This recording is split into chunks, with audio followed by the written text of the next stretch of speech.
this sacred gathering of our community to come together to hear from you and each other as we remember those who once inhabited this region and as we unite in being one whole community in this same area. We invite your presence, we invite your blessings, and we ask that you would have your way in this Antioch homecoming this year.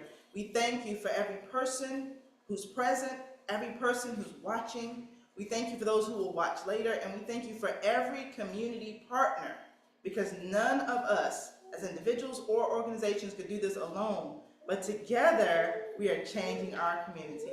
We give you all the honor and the glory.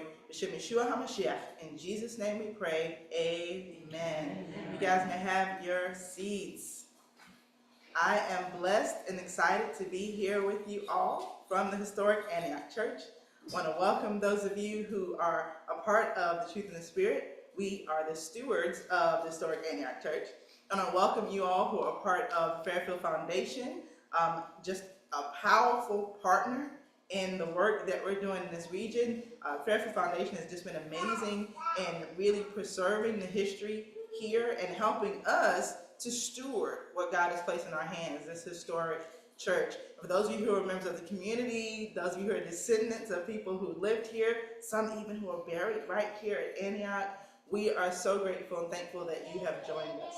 So I want to welcome you as we start with a centering activity, and then we'll go right into our agenda for today. And so I want to encourage you to get comfortable and close your eyes. And imagine being in this sacred gathering, being transported 100 years ago, 150 years ago, 200 years ago, 300 years ago, right here on these grounds. And imagine who you would see,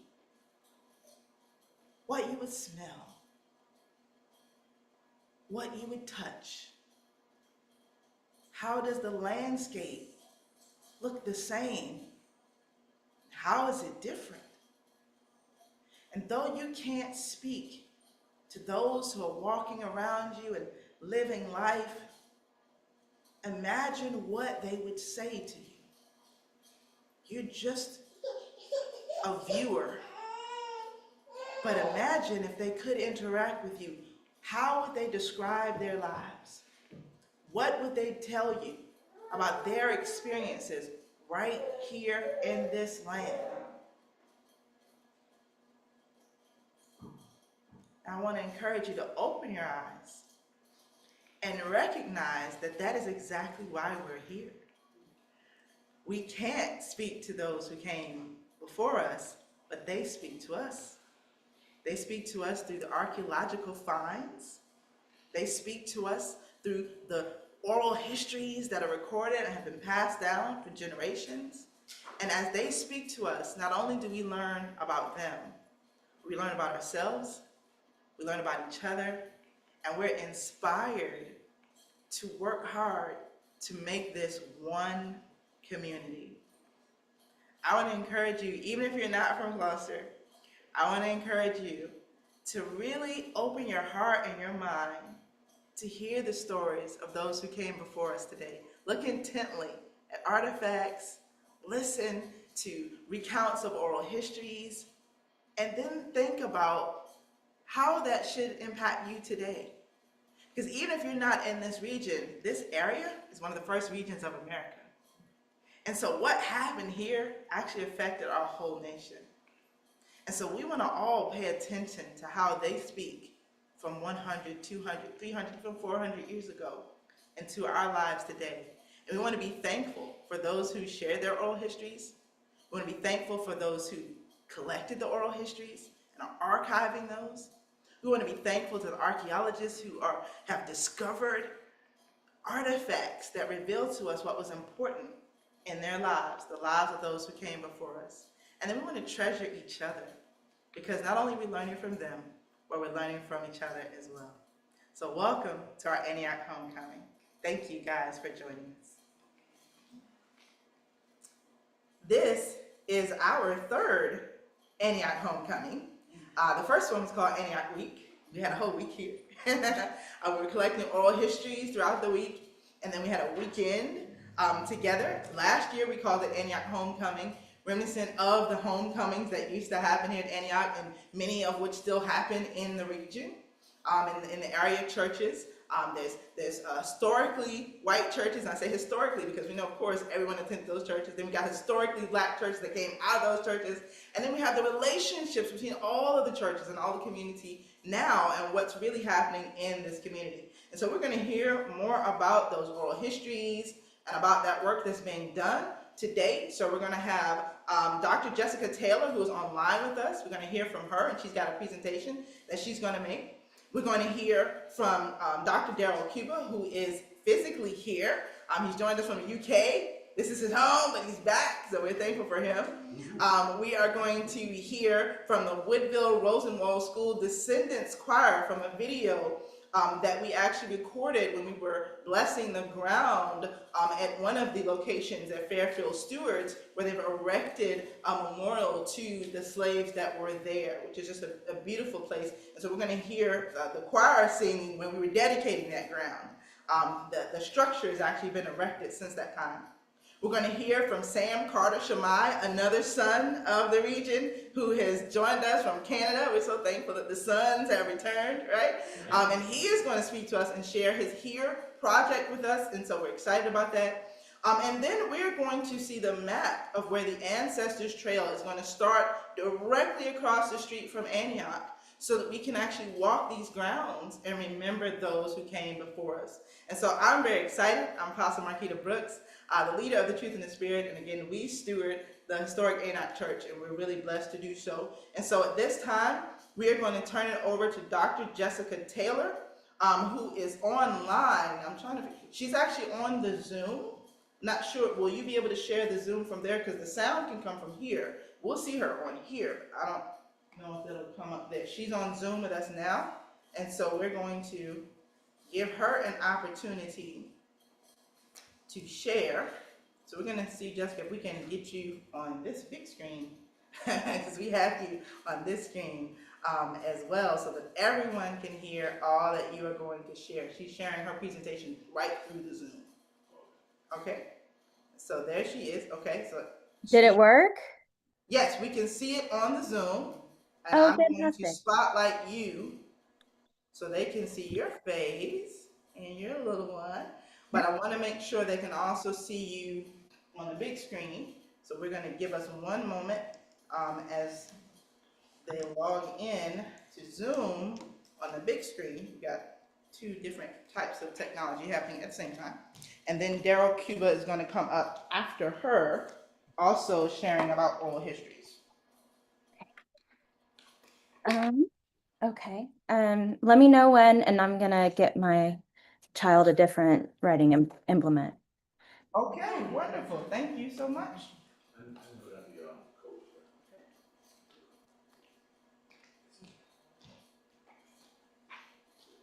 Oh, I'm sorry, baby. Hold on.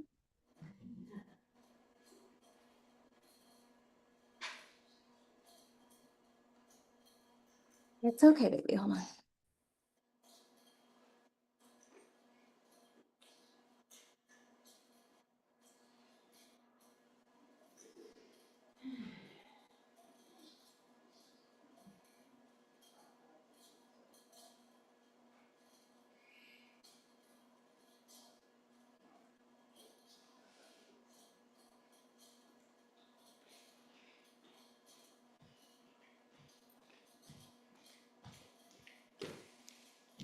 All right, so we're going to see Jessica Taylor shortly. And she actually started our oral histories when we started collecting them 2 years ago in 2024. Jessica Taylor was collecting our first oral histories, and those were so interesting. I was blessed because we had recently become stewards of Antioch, and I wanted to hear some of this history, and so I got to sit in on some of those interviews. Recording in progress.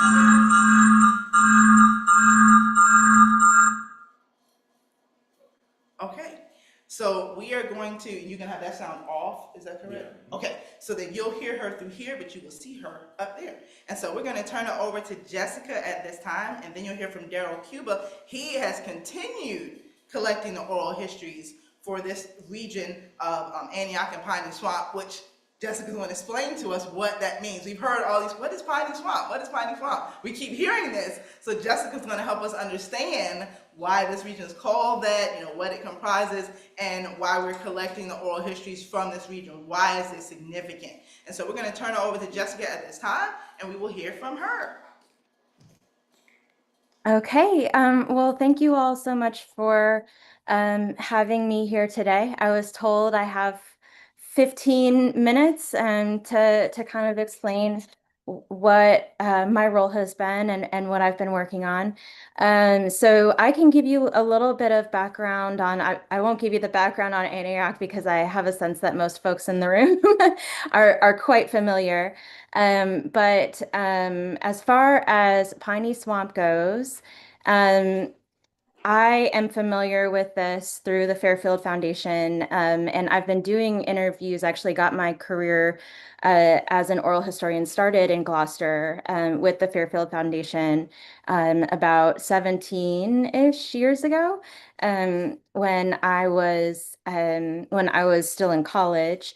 And one of the places actually that we started was in White Marsh and in Piney Swamp. And Piney Swamp was once plantation land, and some of the earliest mentions of Piney Swamp have it characterized as kind of a wasteland. So, in the earliest mentions of Piney Swamp that I've seen from the 18th and 19th centuries, um, I have seen them talk about it as a place where people who steal hogs go to hide, or where enslaved people go not only to hide from enslavers, but also to sustain themselves and sustain resistance. So Piney Swamp is integrally tied into the racial hierarchies that are forming in the 18th and 19th centuries and serve as one of many refuges across the Chesapeake, across Maryland, Virginia, and then, well into North Carolina. And we think about the Great Dismal Swamp when we think about places of refuge like this. This was a relatively, relative to the Great Dismal Swamp, small place that was surrounded by plantations.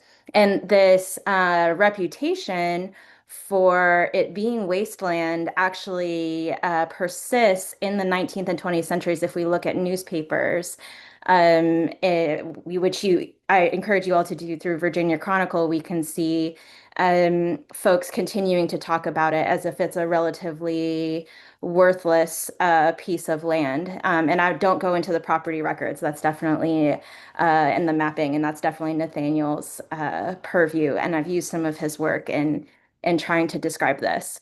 So Piney Swamp as a community is unique in a lot of ways because it is very particular to what are a relatively few number of refuge places in this area compared to Black communities in this area.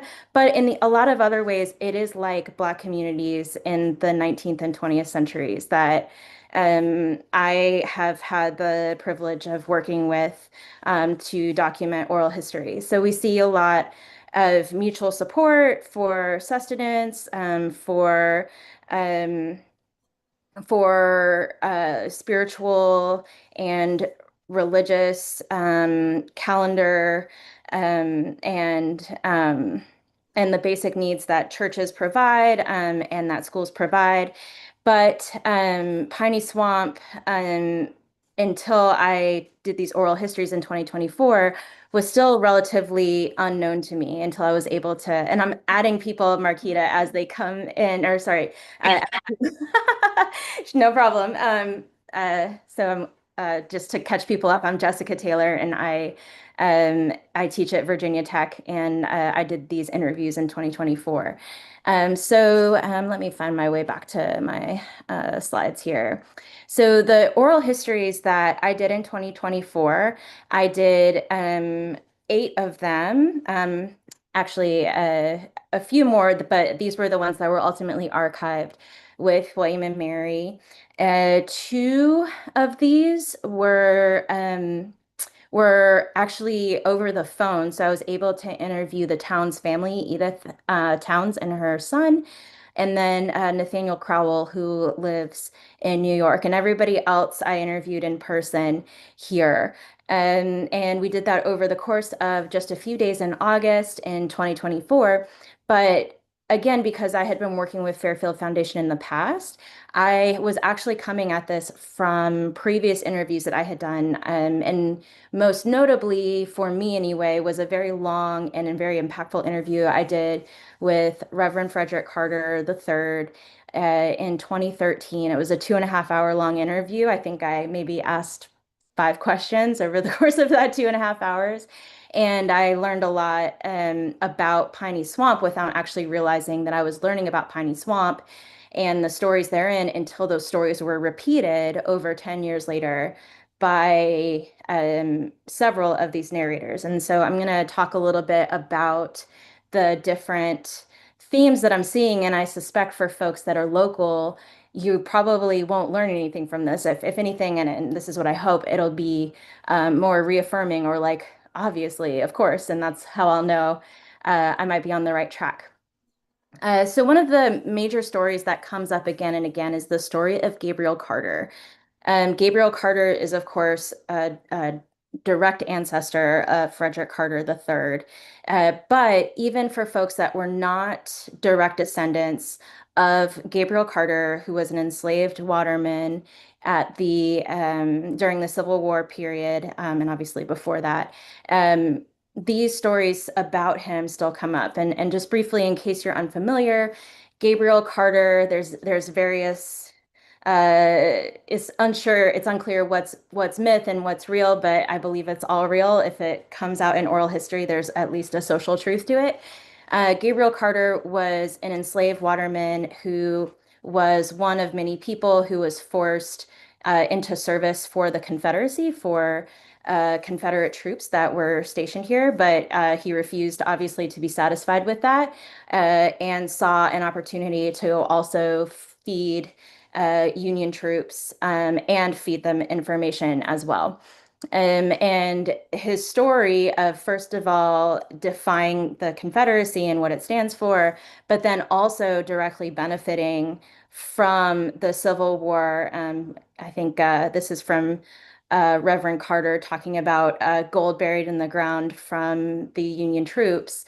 Um, these stories tell us a lot about the origins of the free Piney Swamp community because Gabriel Carter and his brothers and his family became one of the families in this area, inside and outside of Piney Swamp, that really defined the community's relationship with land and water. And for most of Gloucester and a lot of other surrounding counties, there were folks who were watermen and who farmed, and you sort of did both seasonally. Gabriel Carter, like a lot of Black men and men generally during this time period, did the same thing. Um, but what we see is him benefiting from a direct tie to this kind of illicit, um, uh, kind of, I don't want to say subversive because that's a spicy word, but this swampy wasteland.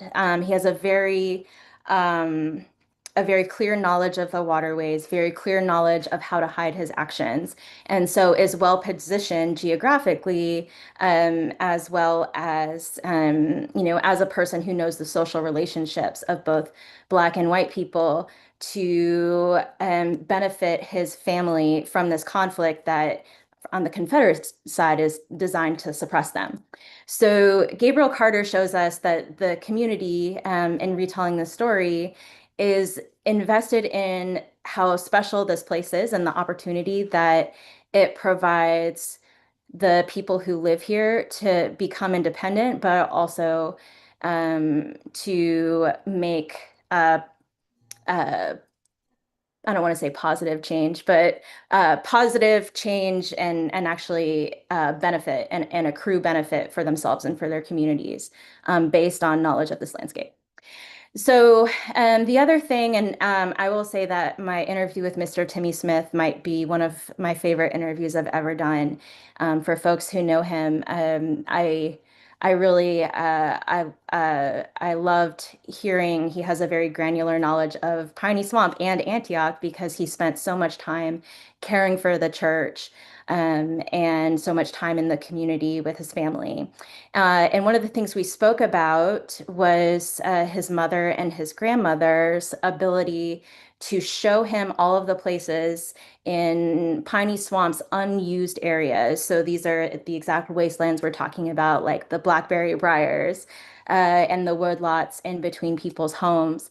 And using those to make life just a little bit better. So she taught him how to find dry firewood and how to reach into the spring and pull out I think he called them mint creases, these plants that taste like mint, which I had actually I had never heard of before. How to find poisonous versus non-poisonous berries, key information, and in doing so to care for the family. Um, uh, Mr. Timmy Smith had 12 brothers and sisters, and we talked a lot about how the community, for example, when it rained and his mother made sure that the family went to church every Sunday, the community would make sure that they got rides back to their home. And so knowing where people are on the landscape is sort of intuitive to us when we think, oh, that person lives really far away, they need a ride. But in cases like this, where the way that you are gaining sustenance from the land is tied into neighbors caring for each other, the land becomes the blackberries and the firewood, and that knowledge becomes a crucial part of how we take care of community. And there were lots of stories about neighbors picking fruit from their trees at home, and giving it to neighbors that did not have fruit trees. Same thing with people who had chickens giving eggs to neighbors that did not have eggs. And all of those kinds of things matter, and they keep us in interaction with one another. So, um, Before another you way, move oh, on, I want to share a picture of Timothy Smith that he gave us. So if you could stop sharing your screen for oh, just a sure. minute, I want to show this picture, and then I'm going to go right back to you, just so that people can get, kind of an idea of who we're talking about. So he gave us this photo during our ministry anniversary, maybe I think last year, and the person she's talking about, that's him right there. Timothy Smith right there. And he is a little boy. This picture was taken in 1965. They're standing in front of Antioch. This is a church. And there's the pastor and his wife at the time. But that's little Timothy. He's not so little now. But so in these stories he's sharing, he's been a part of this community this whole time. And so I'll pass this around. You can see little Timothy. Yeah, right there. Okay, back to you, Jessica. Can you all hear me okay? Yes, we can hear you Okay. fine. All right. Okay, let me go ahead and um, figure out how to do that again. Hold on. Doo-doo-doo. Let's see. Share. Um, let's see. All right. There we are. So, another thing that came up often, in the interviews was about family members who were missed because they moved primarily to Pennsylvania, New Jersey, Maryland, New York, basically straight up the Atlantic coast. And there was sort of an absence in people talking about folks once they had left when we were talking about or talking to folks that were coming to the interviews in Antioch itself. But when I talked to Dr. Crowell and Mrs. Towns on the phone, and her son, who would come here seasonally, like at Christmas or over the summer, especially, the community was actually not totally recreated because you can't really do that. But a lot of those pieces of intergenerational knowledge were taken to Baltimore, taken to Philadelphia, taken to Paterson, New Jersey, oftentimes in the form of food. And that was one thing I asked a great deal about, where people's canning practices, the way people would cook meat, the seasonality of it. Folks would actually pack their cars up and take it all up the coast as a way of just eating as they normally would in Virginia. And the other piece of it is because you're settling near people that you know in Baltimore or Philadelphia or New York and maintaining those social relationships. Dr. Crowell actually talked about his aunt walking down the street with him and pointing out his relatives in somewhere in New York City. Um, because you're maintaining those relationships and maintaining some of those seasonal customs is actually a way that continues to tie you to the land, but also to the practices that tie you to the land as well, in a really positive and important way that makes homecoming really make sense and really become powerful. And that's not something that I've seen a lot of scholars really talk about in great detail. Or they might say the opposite in some earlier cases, that once people who left during the Great Migration between World War I and 1970, they chose not to come back and they chose to not get rid of their culture, but lost connection to home. And in Piney Swamp, that's certainly not the case. And the last thing that I'll mention that I've been thinking about a little bit, and I still haven't figured out how I want to talk about it, is about political organizing. So this came up in interviews, and a few key moments came up in these interviews. The first was Morgan versus Virginia, which was the famous transportation case in 1946, where the NAACP chose to represent Irene Morgan, who was fined for failure to move, and also according to Frederick Carter, fined $100 for kicking the sheriff in his lower parts. And that came up a few times because a lot of the immediate response came from Gloucester Black business owners. And Frederick Carter talked a little bit about that as someone who was a part of that business community himself, and his parents were, and his grandparents were as well. Um, he also talked about a quote, bring any kind of weapon turkey shoot that happened in 1966. This is a headline from one of the Black newspapers. I think it's the Norfolk Journal and Guide, that talks about essentially a Klan rally happened. And in response, adult men, many of them from Piney Swamp, but from other faith communities across Gloucester, came together and basically something like 300 Black men and women came to Guinea to be across the street from the Klan rally in order to sort of provide a signal to other Black people that, you know, this isn't acceptable or welcome, but also to provide a counter intimidation. And there's lots of really interesting moments during that rally in case folks are interested. But one of the things, and I'd heard this story over 10 years ago, but one of the things that it did not occur to me was to ask where the people who were doing that organizing lived. And many of them did live in Piney Swamp, and folks actually remembered their parents deciding whether or not it was safe enough for them to go. And part of the reason I think is that Piney Swamp and being part of an agricultural community that first of all, when you own your own land and then your neighbors can help you if something goes wrong, it's a lot safer to take part in a lot of that political organizing that another community down the street might find risky. So there's this really interesting moment that happens in 1966 that I've been thinking about as well. And then Reverend Frederick Carter also talked about a sit-in that happened at Morgan's Drugstore in downtown Gloucester Courthouse. This was also another moment where I did not ask where these students lived and where they came from, and where their parents, what their parents did, how their parents were connected to community until 10 years later.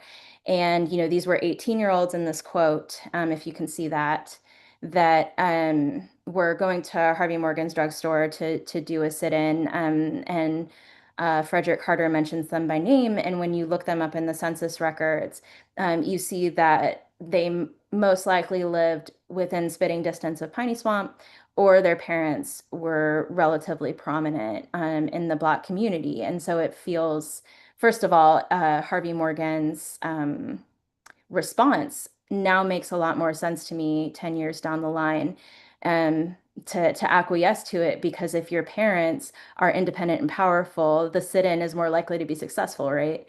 Um, but the other piece of it is that we can sort of get a sense of how students are organizing geographically. And so this is something I'm still thinking through. But these are some of the themes that I see arise, but largely beyond the sort of social and political pieces of it. I just see people that really care about the building, in a way that comes from generations of family continuing to care about the building and wanting it to be used to support neighbors and families as they return, in whatever capacity that looks like, and to continue to support the people that still live here. And I'll leave it at that, unless folks have questions.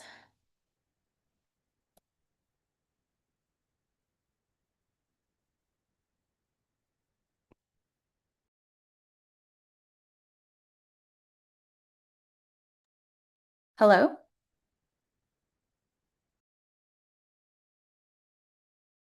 Yes, we're getting questions right now. Hey, Jessica, Sarah. I'm wondering if you ever heard the story of Sam, who he was caught and hung. He and a group of other people had stolen um, food from various plantations, taken it into Piney Swamp, and we're hiding it, and we're giving it to the British during the War of 1812, as a, thinking that the British would help them escape. But I'm wondering about Sam, because I've seen just off of Piney Swamp, there is a Brother Sam Road. And I was wondering if that story has traveled through time, if you've heard that. I haven't, but it might be a really easy thing to look and see if I would bet you it's in Virginia Chronicle, like in the older Richmond papers, and I'm happy to take a look. Thank you so much. Let's see if anyone else has. We'll see if anyone else here has any questions, and gonna invite Daryl to try to get himself prepared because he's coming right up next. And then, of course, if you want to communicate even with Jessica as you kind of transition into your presentation, I think that will be a blessing, because I'll wind up taking over the oral history collection after Jessica started here at Antioch. And so any other questions before Daryl comes up? Any other questions for Jessica? She collected so many good stories. Like there was just so much that we heard from her. And so I was just so excited about what you shared. Thank you so much for sharing that with us, Jessica. I definitely would like to hear more about that standoff. Okay, go ahead. Sam has a question for you. We can talk about standoff. Right? Hey, I guess, oh wait, I had a question there for a second, and it was, you mentioned that not all of the stories and the interviews that you did were archived, and so I suppose my question is, what happened to the other ones? And now you ask the question and you walk away. Sorry, sorry. I'm still here. sorry. That's rude. It's okay. There was, without getting into specifics, there was an interview that I think would nothing untoward happened and nothing untoward or illegal was said, but there was an interview that was done that would violate the ethical principles that the Oral History Association puts out. And collectively, we made a decision to return that interview to the narrator and not archive it. I'm so curious. But thank you. Good to see you too. Hi. Good to see you too. Michelle, come on. You have your hand up? No. Okay, let's see if anyone else has, oh, I gotta change the camera. Okay. Come on back, bud. All right, we'll see if anyone else has any questions. Any other questions here from Antioch for Jessica? So if you're able to stay on, Jessica, I would ask that you do so in case Daryl wants to interact with you in any Yeah. time. You good? Oh yeah, this is definitely Right, it's great, right? Yeah, so come on up. Daryl's gonna come up now. He is the next oral history collector. Well, really nothing to add to what Jessica says. Just thanking her for starting this project, because also as an oral historian, I know there's a lot of work that goes on into creating a project like this, particularly for a place like this, like Gloucester. So thanks a lot, Jessica. And again, I didn't take over. I was Jessica had a baby, right? And so Literally, yeah. so I was just conducting interviews from last year. But what I did want to talk about was, where do we go from here, right? I did a lot of research. Sorry, I'm finishing my dissertation, so if I go too nerdy into all this stuff, let me know. But there's a lot of information in the transcripts that Jessica collected, and in the relationships that were built through these oral histories. And I know they were only focused on Piney Swamp, but in the sort of vein of Monticello's Getting Word, I think it would be a great opportunity to expand the scope of the oral histories to everyone, every family that has any connection to these lands around here that the Powhatan originally called Senecamoca, right? Because again, as we know, black is a one-drop rule in the US, and black just means you have any drop of African ancestry. So anybody who's black has ancestry from European communities like the British that were here and the Spanish before them, and of course the indigenous Native Amerindian Powhatan Confederacy, which is about 35 nations that were here. And it would be great if we could expand this. And I was telling Sarah earlier, I know it's a big thing to do, because I think Monticello's Getting Word is over 30 years old, or almost 30. And they got a multi-million-dollar grant 30 years ago to do this project like this. And it would be amazing if we could have a Fairfield Foundation, or maybe I don't know, maybe there's another word for it. I was thinking of the ideas of weaving together these shared histories we're all surfacing through the oral histories and through just the coming together. Even the family circles that Sarah facilitates and Beth facilitates on the Zooms. There's so much history, so many conversations. I was working on another oral history project at Andover, the boarding school up in Massachusetts, and talked to Nathaniel Crowell because he had gone to Andover. And literally, we had a conversation. I think I was up at 4 a.m. Oh, no, my point is, I didn't sleep at night. I had to go straight into, this headmaster's office, because me and Nathaniel talked so much, because Nathaniel has so much information. And we were all saying that, Nathaniel was like, I'm not the only one that knows these things. There's a lot of this information scattered across so many families. And Nathaniel has done so much work, identifying who's related to who and how people related, white, black, and native. So anyway, long story short, I think it would be great to have again,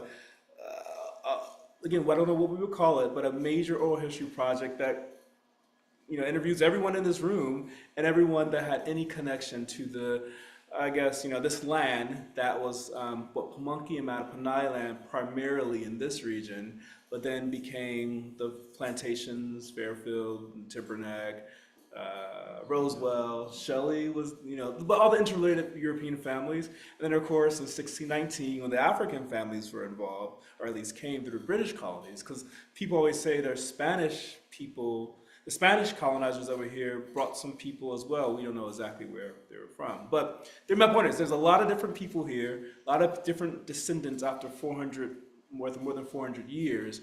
And it'll be amazing to create an oral history project, well, it's already created, but to expand the oral history project to collect all of those stories. And I'll say, as someone who used to be the president of the tech club here at Gloucester High years ago, there's an amazing technological aspect with digitization that has occurred, where the transcripts and of these oral histories, and particularly with AI, where AI can be used to sort of make connections that even those of us in this room or those of us descended from these families might not even be able to think. So I know, again, that's a large ask, Sarah and Beth, and the leaders of Fairfield, and of course Jessica knows how much these oral history projects can cost. But those are my only thoughts. And Jessica, I'm very fast. I think we may have chatted about this before, but I actually started to scope out how such a thing. Well, I started to write an article for, I don't know, my book chapter, if I really do turn this dissertation into a book. And I just started to run across so many stories across the different types of families that were here. So that's why this idea of a larger project, or expanding the project to all the families that were connected. So, do you have any thoughts, Jessica? We would love to hear them. Just that I'm in, and I would, yeah, count me in. That sounds amazing, and I think Sam should also join. Oh wait, everybody's. Oh, you mean like as one of the leaders of the project? Yeah. I mean, that's up. I guess the grants and the funding. So I know it's a big ask, right? But I do think because you're Virginia Tech, right? And we have an MOU with William and Mary. So those are two major institutions that could. I'm just sort of spitballing here about how we could get a grant, or who could. I know this takes a lot of resources, but. I'm texting you right now. Okay. Do I have signal? Well, it just sounded yeah. So.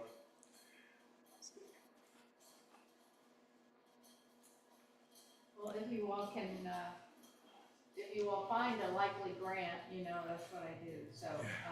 Okay. But yeah, and does anyone have does anyone have questions or ideas? Again, that's the big idea I had. Yeah, so I know there may. You gonna come up here? Those may, cause they won't be able to hear you. Proceed. You can stand beside him. There we go, right there. I know there are many branches to a tree, and just all of us think about family trees. I know in particular, one of my family trees, we have a green book, and it dates back to, it's for the furthest, dated back book that I ever had. I wonder if something like that exists for any of the family branches that are in this region. And the reason I asked is because what I saw as you were talking about this, are youth receiving a gift of a book at family reunions. And it can even be something that's widespread. I just saw a book being given to youth as just passing that legacy on to the next generation of what's compiled by video, names. And you, like I said, that might exist amongst different branches, but to bring it together as a whole, that's just laying that at y'all's feet. That's something Jessica can probably speak to more. Jessica, have any? Sure, yeah. I mean, in the past, we have done things like that for folks that are interested. Um, it's something that, and I think Fairfield did something like that 15 years ago-ish for the community of White Marsh. So that, another option is something like a digital platform.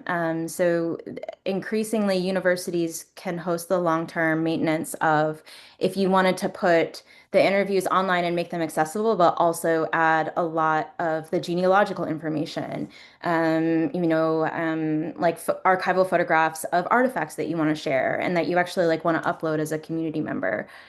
So I've seen increasingly a turn towards that. I hope that answers your question.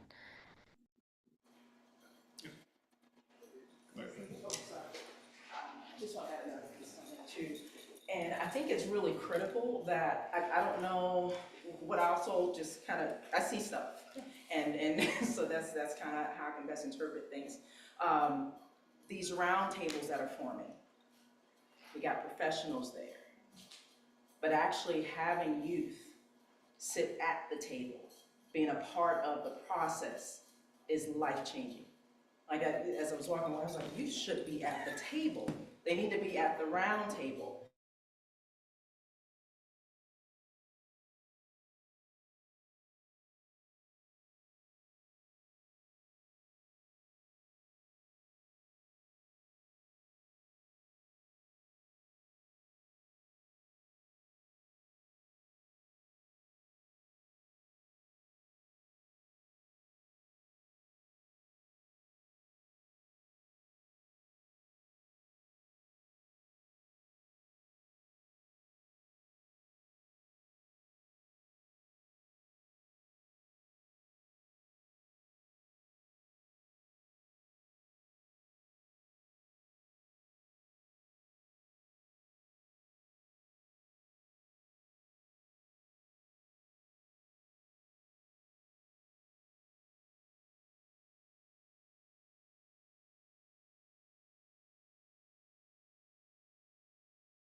Okay, I'm sorry, you didn't hear us for a minute. We cut out, right? Yeah, this particular one cut out. I'm gonna have to change its signal. But we're going to go this way. And let Daryl say that again. I guess I was talking about, there is something up here. Leave me. Yeah, I'm about to redo that whole thing. But I want to get you here so they can see you. Thank you for that. Okay, now say it again while I fix this one. Oh, so I was probably talking about my master's experience, the oral history master's program at Columbia. Again, well-resourced, I know. But this idea of having the oral history exhibits at these homecomings or whichever event you plan to, where just what you said, people can not only be involved but listen. And because I was also talking about my experience at the Washington National Cathedral, who did their video oral history project. You can actually go to the cathedral's race and justice section where they have oral histories that we started. And I was a fellow there, and they had, we had a whole team, all kinds of different interns. We mentioned how children and youth and other young people can be involved. There's a whole apparatus that exists that we can build out. And Jessica just sent about, a few ideas for grants, like the NEH, funds, Sarah. There's a lot of different ways we could build this out, this idea, and get it funded, and get all the people involved that would want to be involved. You also know about our JED Match project, that I made a few charts showing that Daryl's ancestors and my ancestors and our friend Susan's ancestors, we have a lot of overlap, and to be able to chart that out. I know Susan and I've talked about that before. Can we chart this out? It's quite a job, but it can be done, and there are people who are certainly into genealogy. If anyone listening has a history in this area, we invite you to add your DNA. You can do so anonymously to our JED Match group. JED Match is an online group.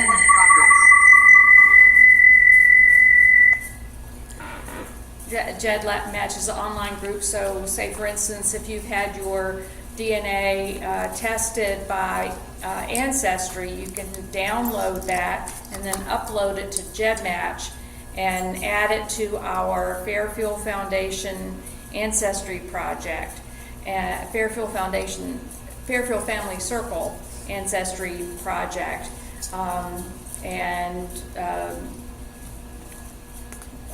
we'll enlarge that project. I think that's a really interesting way to go, to add to the oral history. Exactly, and I think with AI now, again, I mentioned, I don't mean to be the geek, but I was a high school tech president, and to see because I remember getting, parents brought me the Ancestry DNA when it first came out, and I was so excited back then that you could actually spit into it too. I think you actually had to spit last when it first came out. Now it's just like a cheat rub, but you can find all this information. And again, to Sarah's, point, like I've always heard that my mom's dad's family, the Brookses, had come from Virginia and branched down to Carolina where my grandmother was born.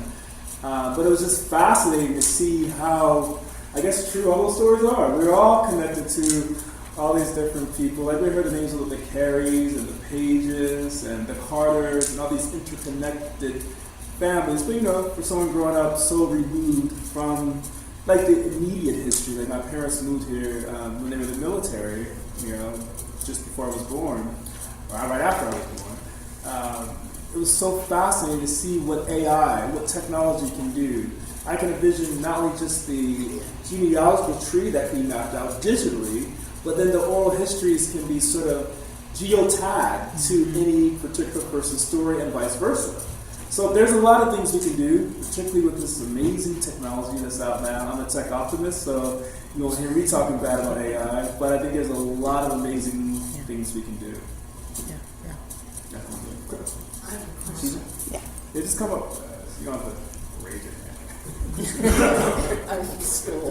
Hello, I'm Susan, and all these ideas are wonderful. Hope they happen, and maybe I can help somehow. But before we leave, I want to hear either from you or Jessica a story. What's one of these oral stories that came out about Piney Swamp? And if you can tell me where Piney Swamp, the swamp is, I'd be interested too. Okay. Jessica, I'm sure you have amazing stories. Well, first of all, I think that's a great cue for Nathaniel to show you exactly, latitude and longitude where Piney Swamp is. And maybe while we're speaking, I'll try to pull up this really cool aerial 1930s map that I found that I can actually you can see it's a literal swamp, which is really cool. I think that let me think.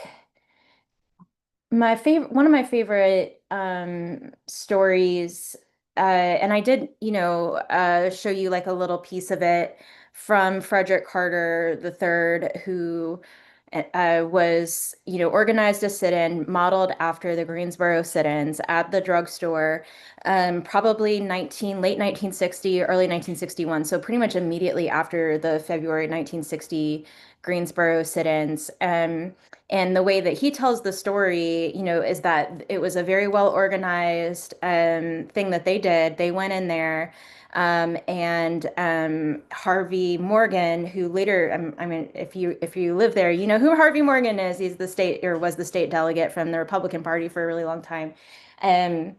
What gave him, he was the pharmacist, gave him a grim nod and told the lady who's worked behind the counter to, quote, go ahead and serve him. And I later interviewed Harvey Morgan, who tells that same exact story, but he tells it in a way that is so completely different. So that Fred and his friends came in, and it was a little bit of a joke. And then he just turned around and said, "Hi, Fred," in my typical friendly way, and they were served, and everything was fine. And I use that story in my classes to talk about the different ways that people who grew up in segregation, and that's their intellectual context as well as their social context, as white people and as Black people, and what's characterized as a biracial society, are going to see that moment differently, and then also remember their place in that moment really differently. So I like it because it's two sides to the same story, and I've never seen that anywhere else. And Piney Swamp comes up in that because Frederick Carter's family is one of the earliest like post-emancipation families, and one of the more prominent ones through the Carter Funeral Home. I hope that answers your question. You guys are muted. Okay, now say it. Okay. Can you Say say it this? again, Daryl. Oh, I was just saying that's why we do oral histories. That's why I'm an oral historian, because instead of just journalism or even academic research, oral histories finds all these different angles. Each person has their own way of telling the story. I just wanted to add in here, where is Piney Swamp? Gloucester, Gloucester has a lot of what they call upland swamps. They're swampy areas. You usually think they're right next to the water, but this is kind of a low area. It's low area anyway. But you see where my little, the thing that indicates where I am right now, that little blue phone thing. It kind of goes from there down to Magicomico State Park and over to White Marsh. It's kind of this area, this upland swamp area. And if you get down in this area, right outside of the door here, I guess it starts, but the further you go toward Magicomico, the more it's more swamp-like the land actually gets. And nobody lives in that center of those roads even to this day, because it's, I don't know, won't perk or whatever. You just can't build a house in that piney swamp area. So, yeah. So, Daryl, could you speak of why enslaved people who were escaping slavery, pre-emancipation, would choose an area like this? And then why post-emancipation, they will build a community in an area like this? So a lot of talk has been given to, again, back to what Jessica was just sort of showing, how if you listen to white scholars talk about why enslaved people were leaving the plantation, I don't know if you guys know, it's something that I find so fascinating. There was an American physician who invented a term called drapetomania, that he claimed that enslaved people escaping, running away, had a mental illness. So, and that was in the medical books, I forget, until quite for a while. But obviously, enslaved people were escaping because they didn't want to be enslaved. Right. So whenever I hear all these crazy people, particularly now with all these cultural wars, saying stuff like, well, everybody did slavery, or slavery was just a thing, that everyone did, or, they make these comments as if the enslaved people had no agency, had no thought, had no humanity, right? We know in the US they were reduced to chattel and weren't human. Or considered human. Right. Well, at least legally, right? Some legal. Right. So of course people ran away from this horrific, what I started to call in sort of mainstream parlance, white supremacist slavery. People don't focus on how horrific U.S. slavery, particularly Virginia slavery, because this is where it all started, this idea that people could be separated to skin color hierarchies of white and not white, literally tearing families apart, right? Because people just look at you, oh, they look white, you a little bit darker, not white, we can enslave you. And that became a system of institutions that structured this society's foundation, value and cultural morals. To this day, we do that, right? And of all people who knew it was wrong, they knew it was wrong. There's a great book out recently at Cambridge Press called White Supremacy: A Short History by John Brioche, I think is his name, from Case Western University. And he talks about the fact that, contrary to mainstream opinion, people were talking out against not only the slave trade, but this idea of race in the first place. It all was crazy to be separating people into skin color hierarchies and saying this was a real thing. So there's a whole idea that oopsie daisy, people just didn't know and they just saw some differences and created race. That is a lie. So that's why people were running away, because they knew on both sides. There's a lot of stories too of white people running away, not just to Native American settlements, but to hang out with these black people who were running away to swampy places because they knew the white settlers could not get or would not spend the amount of time, to send people after them. And even if they did, these people who worked these lands, and most, had indigenous Native American ancestry, so they knew ancestrally these lands. They could hide out and evade all the slave catchers. So that's one of the main reasons why They would hide out in swamps and lands that were inaccessible to the sort of settler colonial project. And then they would stay there after emancipation because they knew these lands. This was their family homes, just like the indigenous communities that they were descended from. Because let's be honest, Afro-indigeneity, I was talking earlier about like black, is not real. It's a one-drop rule. And here in Virginia, they tell all the natives, and the natives are still fighting us to this day, that you're not native anymore, you're black. So they were reclassified as black. So it became this sort of one Afro-indigeneity sort of community. And I am saying that because that's why they would stay there. They knew this land ancestrally for thousands, if not hundreds of thousands of years. So even after emancipation ended, because people don't focus on the fact that even after emancipation, there might have been anti-slavery, and even up until emancipation, there were anti-slavery movements. Boston, which I just left before the Cambridge, UK, always talks about how abolitionists they were, or how anti-slavery they were. But the joke is, Boston is the most racist city in the country because they might have been anti-slavery, but they were not anti-racist. So the joke goes, they might not have wanted black people in chains, but they sure did not want them in their schools, their parks, their neighborhoods, their homes, their universities, and that's why these people were like, you know what? We might not be physically a slave to you anymore, but you still have this race thing and this white supremacy. And as we know, after 12 years of emancipation, Jim Crow took hold. And we talk about the South with Jim Crow, but Jim Crow was a cultural, social reality, regardless of what the laws were on the books. So black people who could get land, if they had already found land that they knew before emancipation, they just held on to that and built their whole lives there, because why leave? What were they going to run to? White supremacy? And the whole joke too, I have to say, because I love talking about the differences between the North and the South. I spent too much time up north for scholar with degrees. But this idea that running to white supremacy, to be let into Harvard or get a job, because we have the black elite that starts to form, and this idea that, well, black people should just integrate into white society. But white was short for white supremacy. So why would black people want to integrate into that if they didn't have to? If they had their own land, could build their own church, build their own schools, build their own social, cultural lives, why would they want to have to put up with these people who just a few years ago or a few decades ago literally told them that they were inferior and they should be enslaved for life? So that's a short answer. I hope that makes sense. Thank you for that. Go ahead. I just wanted back on Piney Swamp and sort of what you're saying. When I first started working for Fairfield, we had a program at the nearby nursing home where we would bring artifacts and wash the artifacts with the residents and talk about history and what have you.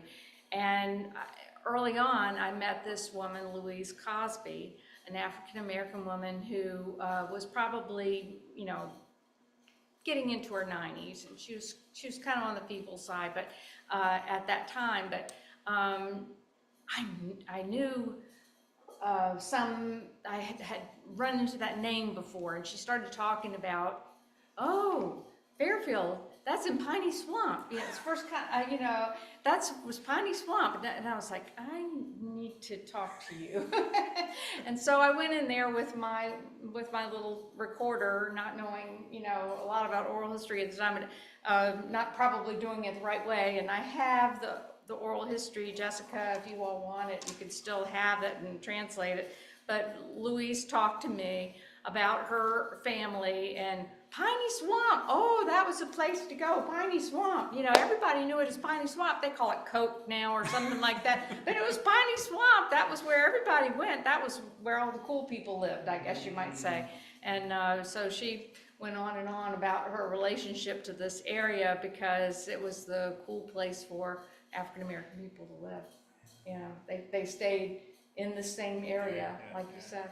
And to that point, I want to add, the way that quote-unquote white people thought about land as opposed to how black or indigenous, because again, when I say black, I mean indigenous, right? Because the black people here, the indigenous communities here were renamed as black, and there's so much intermixing.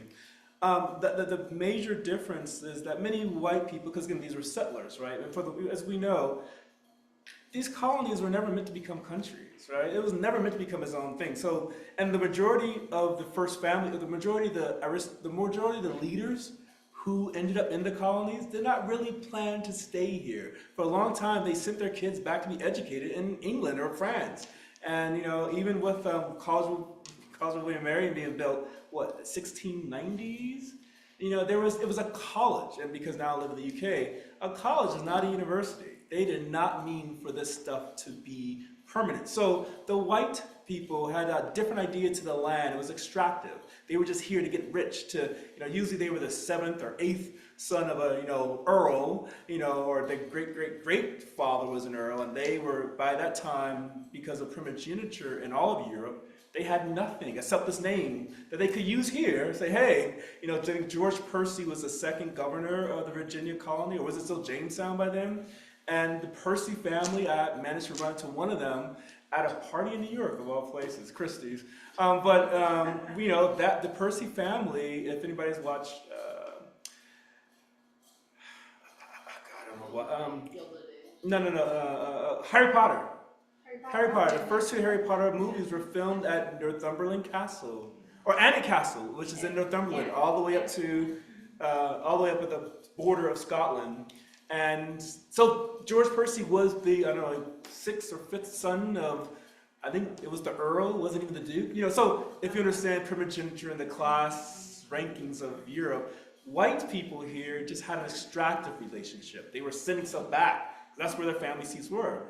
People called black, the Africans and the natives, when they got here, remember, there was no such thing as Africa back then. Nobody, the Kikuyu, which is now Kenya, had anything to do with the people in the Igbo nation, which is now Nigeria. So this idea of Africa did not exist to them, and of course, as we know, there's no pan-indigeneity. The Navajo are not the Pamunkey, the Cherokee are not the Mohican, and they had to create a whole new way of being because they were being attacked. This was terrorism. So their black native relationships to the land were very different from the people who were calling themselves white, or the settlers. And that's another reason why they would stay in those same areas, because they weren't just trying to extract resources and send it elsewhere. This was now their home. So indigeneity is the process or the place where a people become a people. As we know, black isn't real. It had to be created. Indigeneity wasn't even real. The different nations in the Powhatan Confederacy didn't really always get along. Which is again also why the settlers were so successful in demolishing them, because people were picking sides. So this was where a people became a people, and where black families like the Carters became the Carters, because again, the black Carters were very different from the white Carters, again, because of slavery, which was terrorism. So long story short, again, I'm going too dissertation heavy, but they had a very different relationship with the land than white people did. And for them, this land was their home. And like many indigenous communities have, there was a living, breathing relationship they had. So just because somebody was calling this a swamp and looking at this as land that couldn't be used, for them, that was not the way that their intellectual history, their political thought, their political economy, their cultural values, their social mores even had any semblance of. They had a very different relationship with that land, and so regardless of low property values or we couldn't farm, whatever the thing that white people would say, oh, we don't want that land, they had a very different idea about what that land was. Thank you so much. Thanks so much.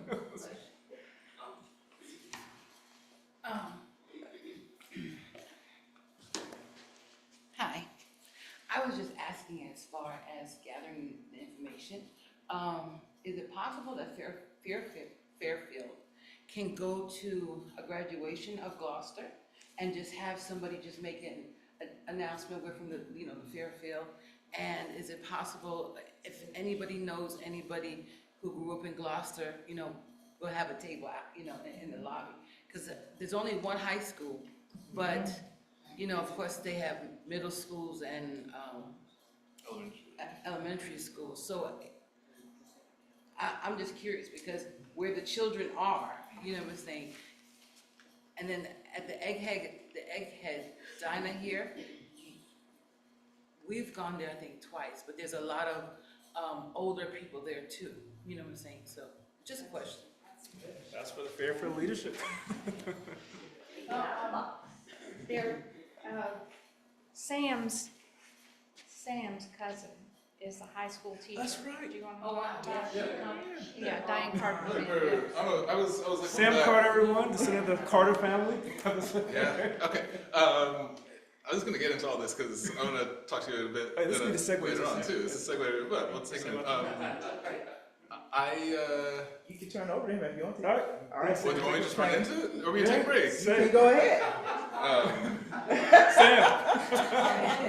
I'll just say that I'll tell you more about this in a little bit. But I was here not long ago, like a month ago, early in the springtime, to speak to folks. And I went to the high school. I went to my cousin Diane's African American history class at Gloucester High and gave them a presentation. Not exactly the same presentation I'm going to share with you all in a few minutes. In a few minutes.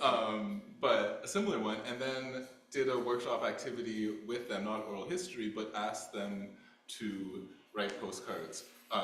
And again, I'm like jumping ahead here, but I was hoping to do the same activity with you all who are in the room with us today, and if we can figure out how to get folks who are not in the room with us some postcards too, I have plenty and would love to share them around so that we can, keep this conversation and dialogue going. But just to say that, the kids are smart. They have good things to say. And yeah, some of them might be sleeping through class, but they... Osmosis. Yeah, no, it's sinking in. And to our earlier bit of conversation about like whether we make it a book or something tech-driven, I think I didn't exactly set out to do that, but I think I might have like stumbled into it backwards. And through this whole project that I've been working on, that again I'm going to share with you all in a minute, I was kind of testing out what I guess now I would call like something of a method for compiling and trying to map, because that's the world that I come from, geography and planning, trying to map this relationship to place. And I didn't even know about Piney Swamp when I started this. When I came down here and met Nathaniel, they were like, yeah, we're mapping Piney Swamp. And I was like, I think I am as well. We did this very differently, but the long and short of it is that I think we have some stuff to work with. And again, I have a whole presentation I'll share with you all real soon.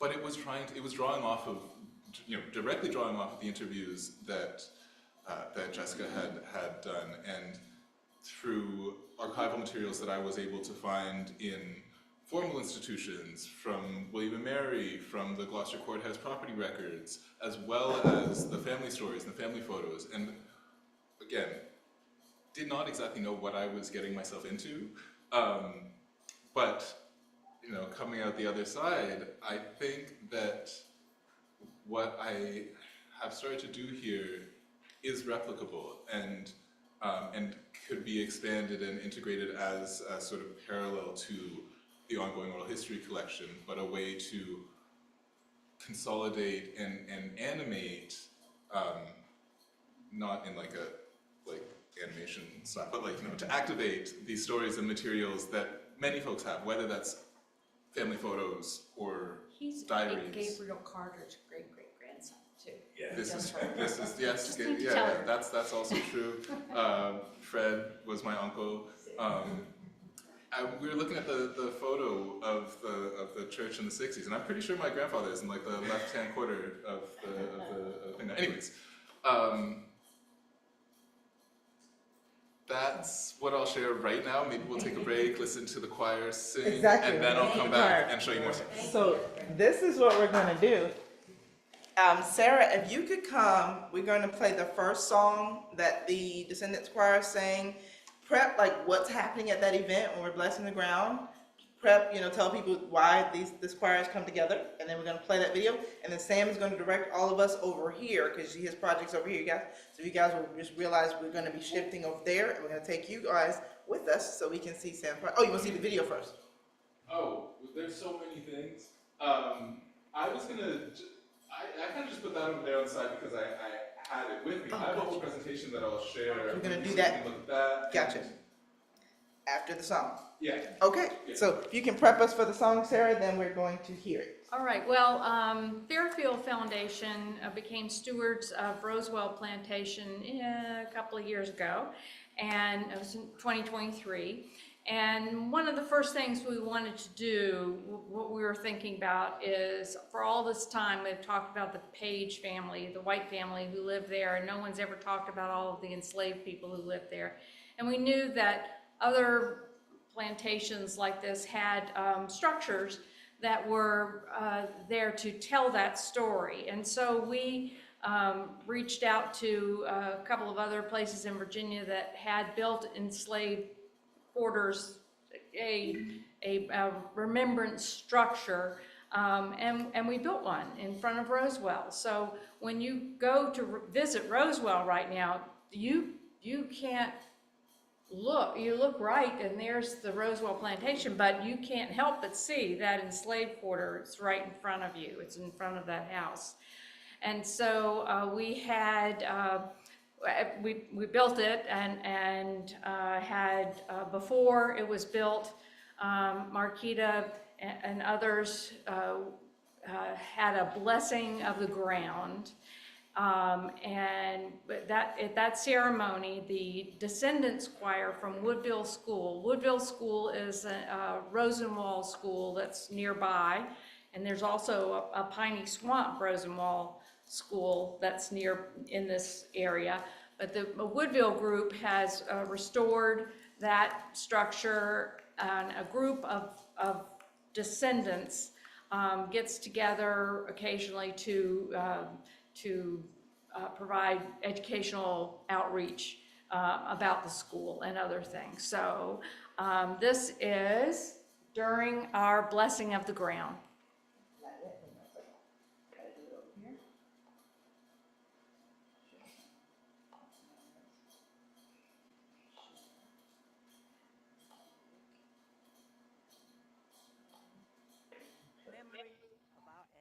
I'm free. Praise the Lord. I'm no longer bound. No more chains holding me. My soul is resting. It's just a blessing. Praise the Lord. Hallelujah. I'm free. Praise the Lord. Hallelujah. I'm free. I'm free. Praise the Lord. I'm free. No longer bound. No more chains holding me. My soul is resting. It's just a blessing. Praise the Lord. Hallelujah. I'm free. I'm free. Praise the Lord, I'm free, no longer bound. No more chains holding me. My soul is resting. It's just a blessing. Praise the Lord. Hallelujah, I'm free. Please join us. Sing. I'm free. Sing it with us. Praise the Lord, I'm free. No longer bound.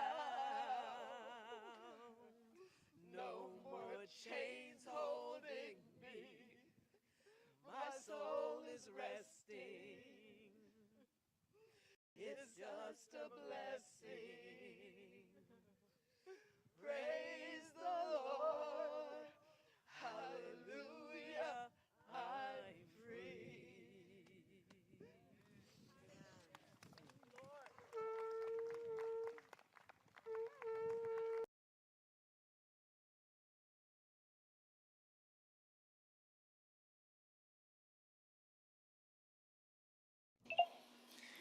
Now we are going to turn it back over to Sam Carter Shamai. All right. Okay. Watson, is it possible to can I just grab the computer and then I can advance the slides and then I can also see what I'm looking at too, and that'll be helpful. That'll be helpful because otherwise I'd be like turning it down. Yeah.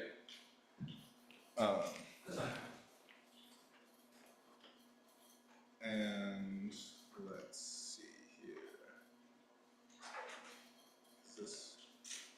And Marquita, do you have the presentation up on your side too? Yes. Okay. Just making sure Yes. Yep. Yeah, looking good. Make it full screen. Look at that. That'll work. Okay. Hi everybody. I'm Sam, but we already covered that part. Okay, so really quickly. Uh-oh, I broke it. I broke it already. There it is. Right back.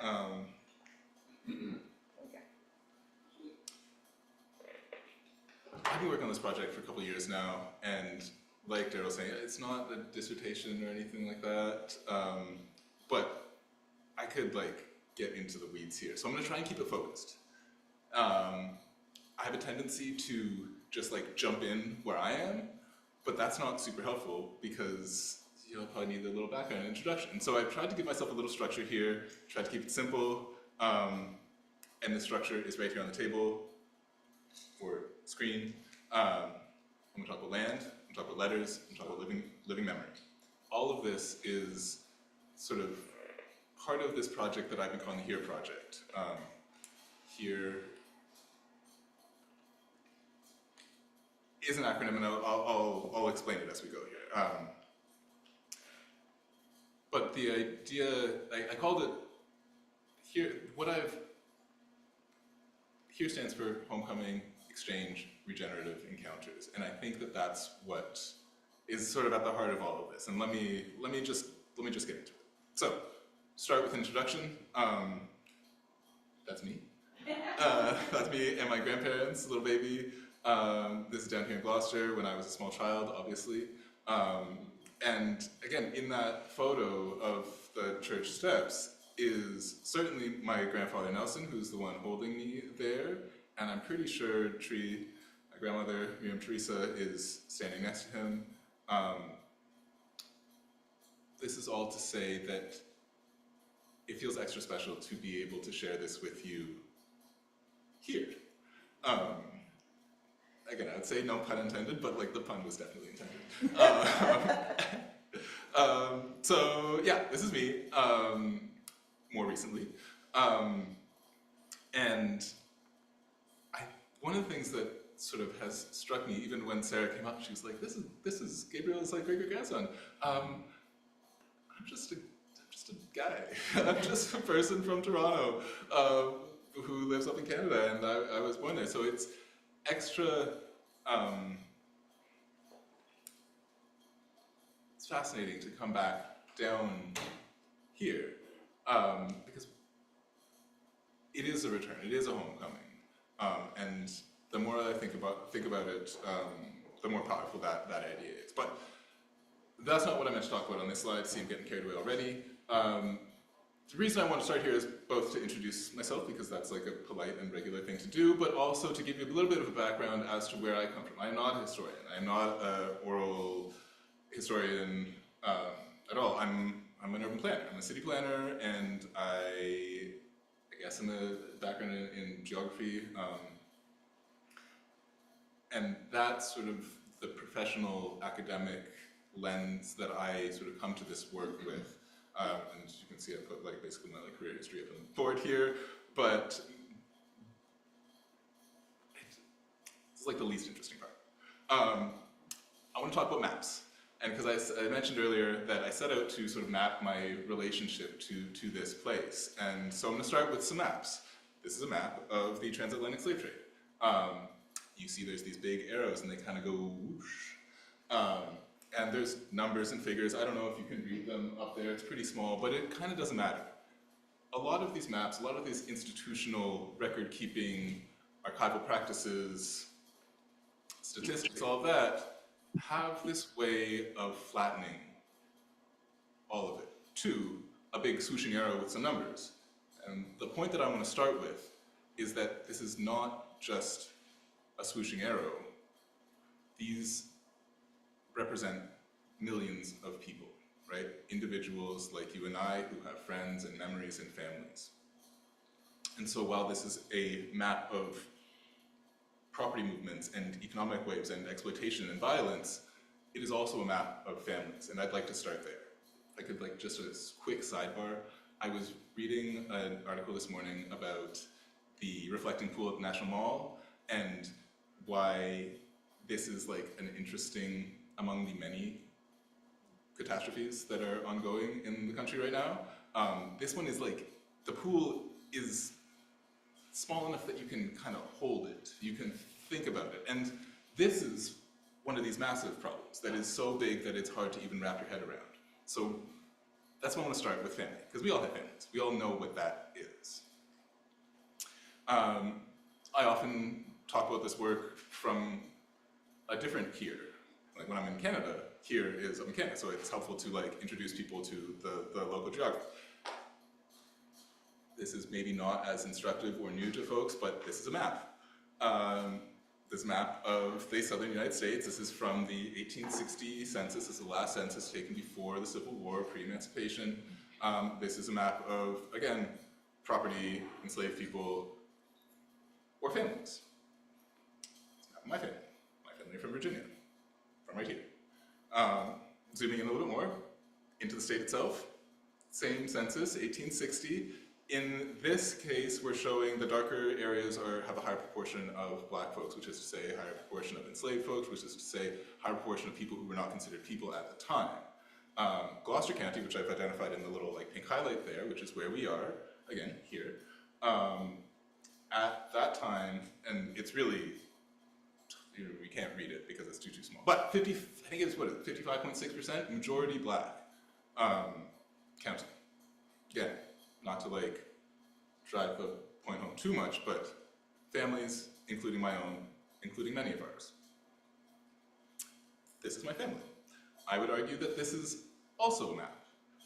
If, when I don't have the dictionary in front of me right now, but I don't even really know what it says exactly, but maps, by definition, are abstractions of place, right? They're ways of reducing the complexity of real life, geography, culture, economy, again, whatever, into something that can be interpreted, something useful for communicating information. If a map is simply that abstraction of place, we look at maps like this, abstraction, but say, we could get abstract with these maps. Point is, this is not just any family, this is my family. And this is me. This was me maybe 18 months ago, 2024 probably, just around the corner from here on the land that our family owns. We mentioned a little bits and pieces about this story, about how Gabriel was enslaved on Shelley, on that plantation, more or less, right here. And how he not only was able to free himself, but contribute to the building of a foundation for a whole community that we now know as Piney Swamp. Many folks were asking, where is it? I want to see it on the map. It's not on the map. But we know about it because it's in our stories, it's in our cultural history, it's in our recipe, it's in our food, it's in this church. It is where we are. It is here. Different map. Looks a lot like the first map that I showed you, but totally different map. This is a map of Jewish people. They also left across the ocean for reasons that were not exactly the same, but they were not in control of this. They were not leaving because they thought it would be a fun trip. Also a map of my family.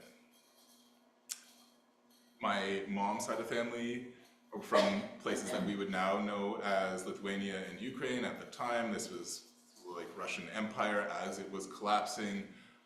Real quick, like, sidebar about Jewish geography. Real quick version is that it's like messy, it's complicated. And through the 1800s, through the Russian Empire, Jews were pushed around and forcibly relocated to this area of Eastern Europe. Over there again, Lithuania, Eastern Russia, Ukraine, Belarus, these sorts of areas. That was all known as the Pale.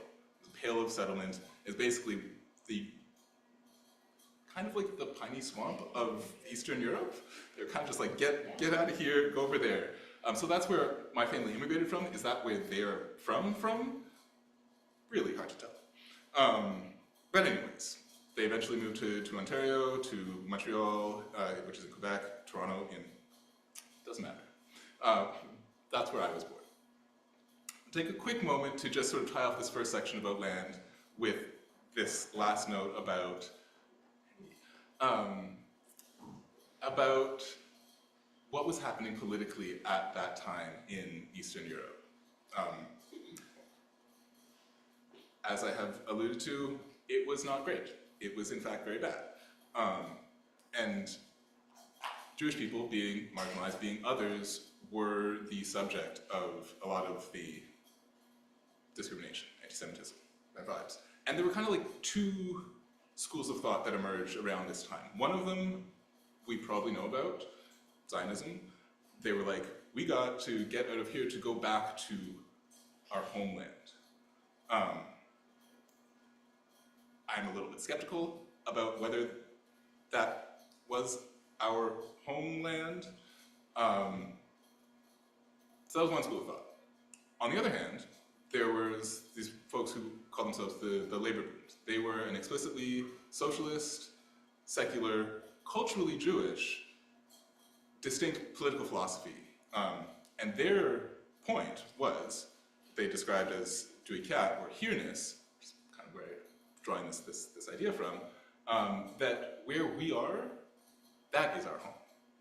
So when we were talking about why did people stay in Piney Swamp? Because where we are is our home. And that is sort of the collision of cultural inheritances that I have,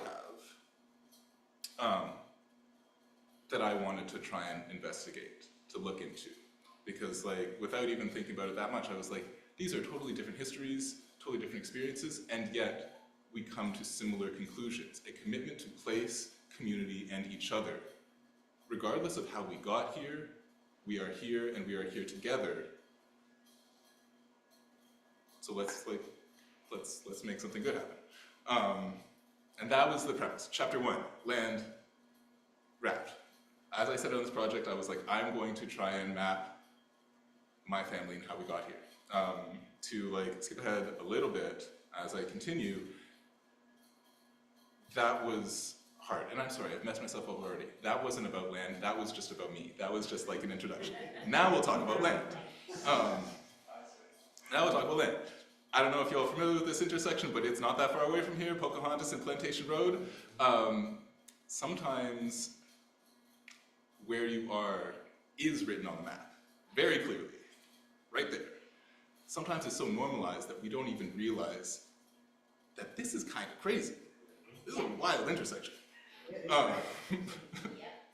Anyways, now we talk about land, and to start talking about land, I want to introduce this quote from a woman named Dr. Catherine McKittrick. She is a critical geographer, professor out of, I think she teaches at Guelph University, but that might be incorrect as I say it out loud. She teaches in Southern Ontario, and her biography is a whole other thing. I don't even know it that well, but I have read a bunch of her articles, and I think that this starting idea is central to the whole thing. As we have discussed, where is Piney Swamp? Hard to tell. Black geographies are difficult to track in a conventional sort of way because we were not allowed. We were not allowed to even know how to read, much less make a map of things in that conventional, institutional sort of way. That does not mean that we did not know where we were. Does not mean that we didn't make our own maps. Does not mean that we did not know this land better than a lot of people. But she does have a point. It's hard, and I figured that out. So anyways, here's another map. Here's the like Google Maps of that intersection of Plantation Road and Pocahontas Trail. And I just want to take another second to look at some of the other streets that are here, because if you, like, it boggles my mind that this is the instructions to somebody's house, that you go down Pocahontas Trail, make a left on Plantation Road, make a right onto Indian Circle, and if you come around to Massacre Hill, you've gone too far. But again, the names are right there. I didn't make this up, and I will also point out that Freedom Drive is also on the map. But it's a really short street, and it ends in the intersection of Becky Carroll and like Joanne Lane or something like that. Like, it's funny, but it's not funny. But also, like, what else are we supposed to do? And so, anyways, Black geographies are hard to map. White geographies put that right on the signpost. Anyways. We talked about Gabriel before. Gabriel was my great-great-grandfather. In this photograph, we have a picture of James Andrew on the far left and his wife, Sarah Blanche. They were part of this organization, this organized effort collectively to buy land and use that land to enable others in the community to also buy land. Dara was talking about how we have a different relationship to land. One is extractive, the other is hopefully something that can bring about collective benefit. I knew about the Gloucester Land Building and Loan Association from the stories that my Uncle Fred and my father would tell me. I was reminded of it when I was able to hear Uncle Fred's voice telling stories from the oral histories that Jessica had recorded. After Fred passed away, we found on his computer that he'd been writing a memoir, and he also talked about, so I knew that this was a thing, and so I was like, great, no problem, I'm gonna map it, I'm gonna go down to Gloucester, I'm gonna go to the courthouse, and I will look at the deed book. Surely the deeds are there, surely the deeds have descriptions of the properties. Easy peasy, I'll just take that description, put it onto a Google map today, and my job is done. It was not so easy. And I won't get into it, but like the property descriptions, I thought that we were gonna find like pretty little maps like this that like have like the drawing of the parcel in question. This was like one of two maps that I was actually able to find in that document. Otherwise, it was just these like pages of typewritten transcription of descriptions, and I was talking with Susan this morning. A lot of these descriptions are like from the edge of Mr. Jones's property to like the oak tree over there. You know, maybe like 15-minute walk from the creek. And you're like, I'm sure that was helpful at the time, but it's not doing much for me today. And so, that was about when I was like, you know what, maybe property is not the right way of thinking about this map, for a number of reasons. If we were once property, and we knew ourselves to not be property, then maybe property is not the right instrument for this at all. And so I started to think, well, what else could I find? Well, surely there were buildings where this here-ness, this coming together, this community stuff started to happen. So I was like, okay, cool. I'll find those places. And at the beginning, I thought I was going to look into both sides of my family. So this is the orphanage that my maternal grandfather grew up in. And I always wondered, how did this little boy from Lithuania grow up in Montreal? How did he even get to Montreal? I knew that he grew up in the orphanage, didn't know much more than that. So I started looking into it. I found this publication, 400 Brothers and Sisters, which is like a publication put out by the descendants of the kids and many of the kids themselves who grew up in this building, this Montefiore home, Jewish home for orphans or something like that. In there, I realized that his mother came with him, and she didn't just come with him, which A means that he wasn't like an orphan, but still, I grew up in there, I was like, it still didn't make sense, until I found one passage in this book. And it wasn't actually this edition of the book, it was a second edition, but like that doesn't really matter. That described my great-grandmother on that side as the teacher for the whole school. And there's like one line about her, it says something like, she devoted her heart and soul to the children, the educational program's doing fine. This is beautiful. She was not able to only keep and raise her own son, but was able to keep and raise the community's children. And they went on to live and thrive. That was my mom's dad, my mom's mom, their people came up in Toronto. And again, I'm just trying to like place this into, are there buildings still standing? Are there places? Last note on the orphanage, this is still a daycare, so children still live there. I don't know if we even have orphanages anymore, but there are certainly still kids running through these halls, and that is also, I think, very cool. In Toronto, the picture on the left is the factory building. So our family came to this country, labor organizers in the old country, it wasn't doing so great. They started their own company building picture frames. They started this company in a garage off some laneway in Kensington Market. That means very little to you folks, but there was a map of where that is in the city. If you come visit me, we can go there. It's great. It's a great neighborhood. Eventually, they built the company up a little bit bigger and were able to build this factory, which you can see has the heritage plaque on it. If you read the heritage plaque, it's probably kind of small to read. It says, you know, whatever, designed by Benjamin Schwartz, a single-story factory for Samuel Cohen, who I'm named after. This building was expanded in both 1930 and 1936, and in 1986 they converted it to condos, because that's kind of what happens to everything in Toronto, is that eventually it gets converted into condos. Or something else might happen. So on the right side of the picture, I'm gonna try and go through this quicker, because I'm having fun here. But on the right side of the picture, we have a picture of the box office from the Standard Theatre. This was an old like vaudeville burlesque theater in Toronto. The building also is still standing. As I have heard it told, as our family established themselves, they got their feet under them through the picture frame business. One of the cousins, they started supporting the theater as well, because we don't just need education, as per Grandma on one side. We need jobs and labor equitably organized, collectively, hopefully, as per the picture frame factory. And we also need someone to tell their stories, to come together, to celebrate, and to like have a good time, like a burlesque theater. So that building is standing. I think the Standard Theatre is also interesting because the neighborhood that was the Jewish Quarter, Kensington Market, has had successive waves of immigration come through it.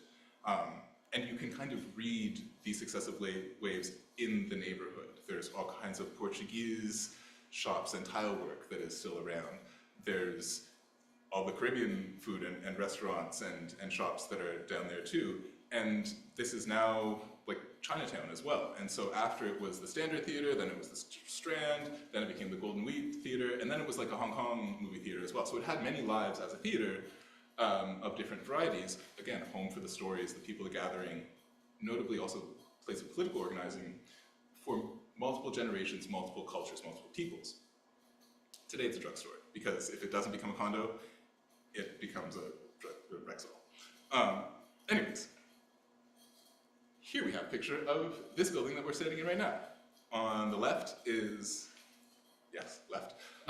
is Antioch Church, which my grandfather helped to build.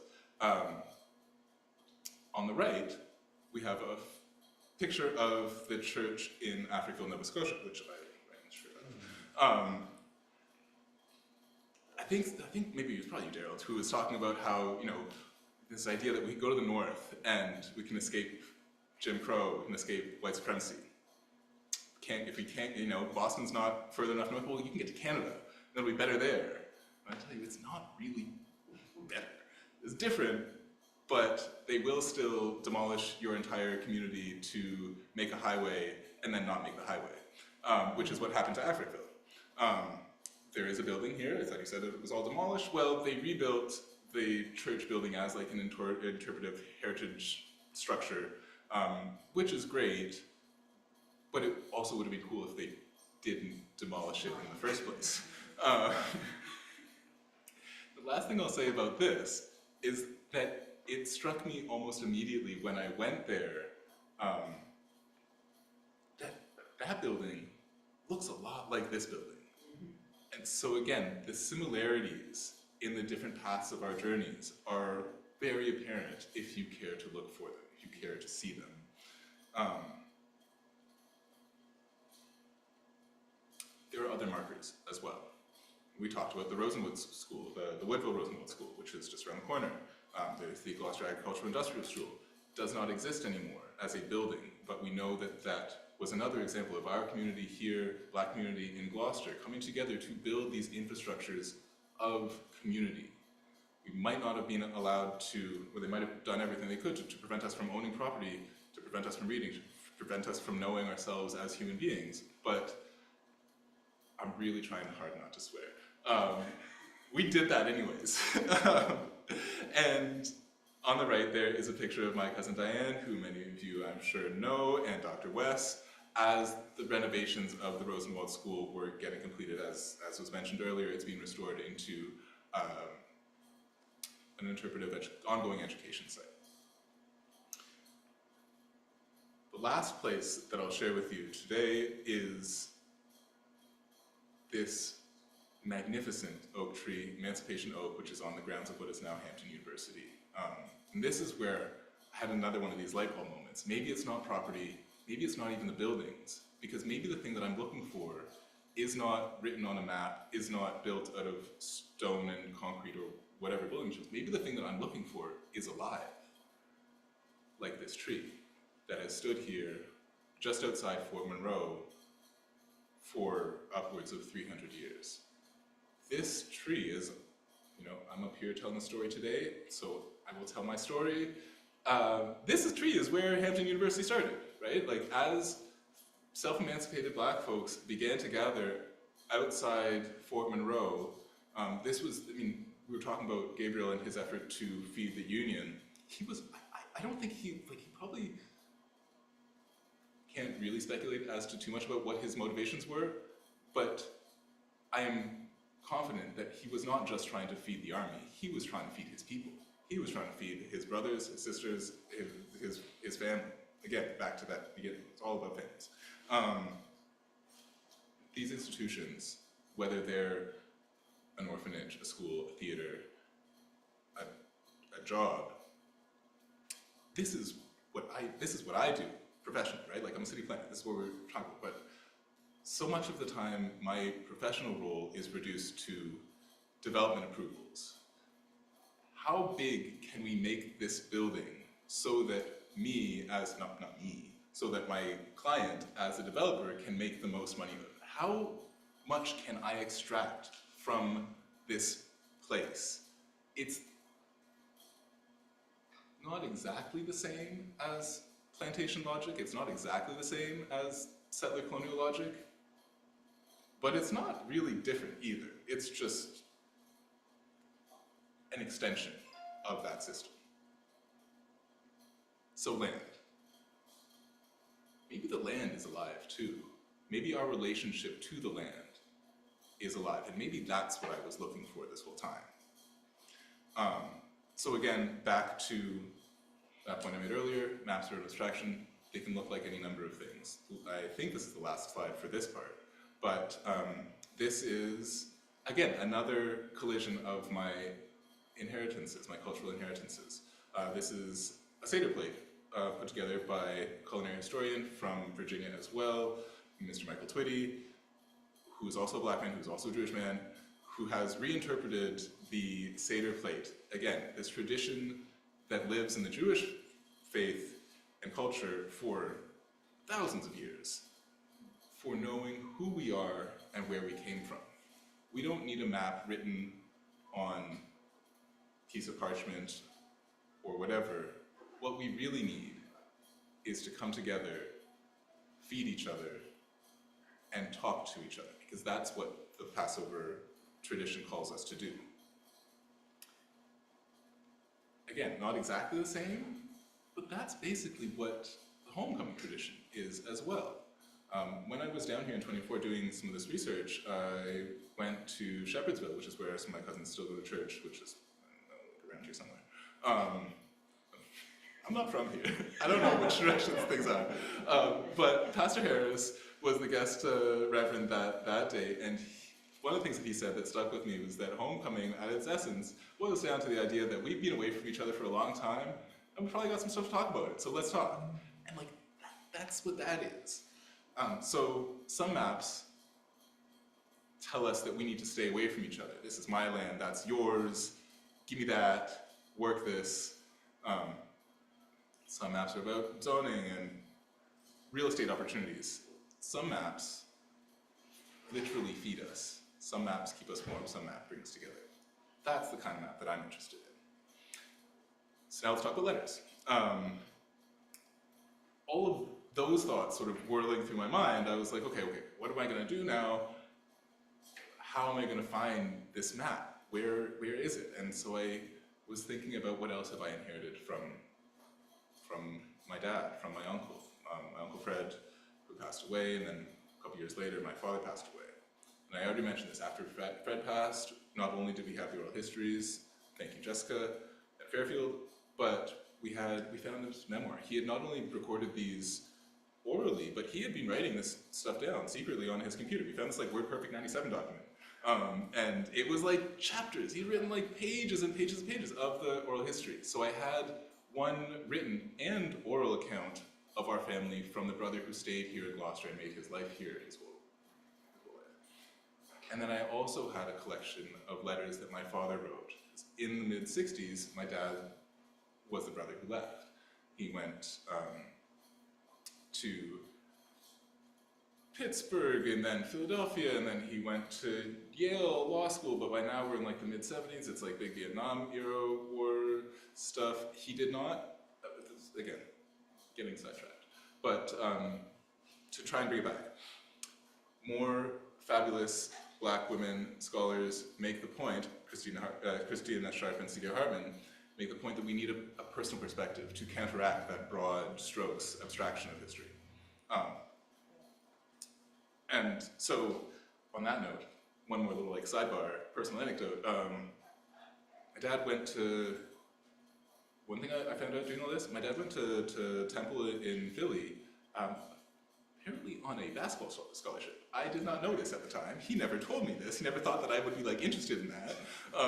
Crazy. And then he went to grad school at Pitt, got into law school at Yale.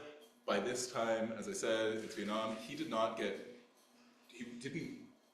dodge the draft. He did respond to his draft call, but they were like, again, what I've been told, my dad was big. I'm like pretty tall, my dad was like tall. What I've heard, they said, don't worry about it, son, we'll let you know when the Viet Cong are coming up the Mississippi River, then maybe we'll call you up. But until then, you know, you're just gonna get shot in the jungle, like we're not gonna bother. And so he did not get sent to Vietnam, was at law school at the time, didn't love how they were teaching constitutional law, how they were talking about law with respect to segregation, Jim Crow, and all these sorts of things at Yale. And so he left. And that's when he went to Canada, finished his law degree at University of Toronto, and went on. Another way I've been thinking about this is that he was going north, right? He was maybe like metaphorically, but also very literally, he was off to school in pursuit of justice. Maybe if I go further north, I'll find that justice. Well, it's not in Connecticut, so I guess I gotta go up to Toronto. He started his legal practice in the Northwest Territories. He went basically to the Arctic. He went as far as you can go. Settled in Yellowknife, and Yellowknife is on a lake up in Northwest Territories. And again, I'm going off script here. Any guesses what that lake's called? Give me something. No, Slave Lake. So there you go. Sometimes it's right there on the map. Anyways, letters. As I said, I started going through all of the archives that I could find, and these are two documents that I was able to pull up. These are some of the earliest documents that I was able to find about our family. On the left, we have this property loss claim, which is interesting. This was submitted 1884 about slaves lost during, property lost during the Civil War. This was basically the Dean's family, who were the last owners of Rosewell and Shelley Plantations, trying to basically file an insurance claim for the people who didn't want to be property. And it's a list. This page, I only put one page. This page goes on. There's like 4 pages of this that lists people with a date, a name, an age, an occupation, and a price. And third down on the list, I don't know if you can read this, is Gabriel. So that's wild. I'm a cousin too, and when he talked about Gabriel, we came, I'm catching him, and we had research too. And Gabriel Carter, just like in the family, this is a picture of Gabriel Carter. He was the one that owned the, Come up here. he's the one that owned the property that this church stands on. The original property, because I'm from this area, I grew up in this church. And my father was like 6 or 7 years old, young, when he, like he said, when he was, it's your high when they first built this church. And the cornerstone, when they put the corn in the church before they built the entire church. Okay, Gabriel Carter owned all this property where the church stands. Like say 40 acres and a mule. He got the deed he's showing there is the property where he inherited on these grounds of this church. He divided his land among his children because he was married 3 times. James Carter here Gabriel had James Carter, which James Carter had kids, which was his uncle's, great uncle's. My grandfather. Yeah, your grandfather. Among right, others. yeah, among others, yes. And let me get myself together because I did research, and I went back and I found all his wives that he was married to, Gabriel Carter was married to, and the property in his land. So James Carter had this acre of land. He wanted to build a church because the church, the original went to an ordinary Baptist church right down Route 17. This is a sister church, and First Morning Star and Gideon is the other sister church of the original church. This is 2 sister churches. So, like they say, they built this church, and James Carter donated these 2 acres of land here to be built Antioch Baptist Church, and the church stand, and it was put in a trust, still in the trust that he left his land here to put this church. And the church, like I said, is still going on with the cemetery in the back, and behind the cemetery there is some more land. Yeah. And Behind, and behind that land back there, what you see is still back there. Cemetery is back there. That had grown up, that people don't know it's back there. Unnamed graves and plots and stuff. So he comes, like I said, he don't name Gabriel. We did find a picture of Gabriel Carter. Like I said, he was half white.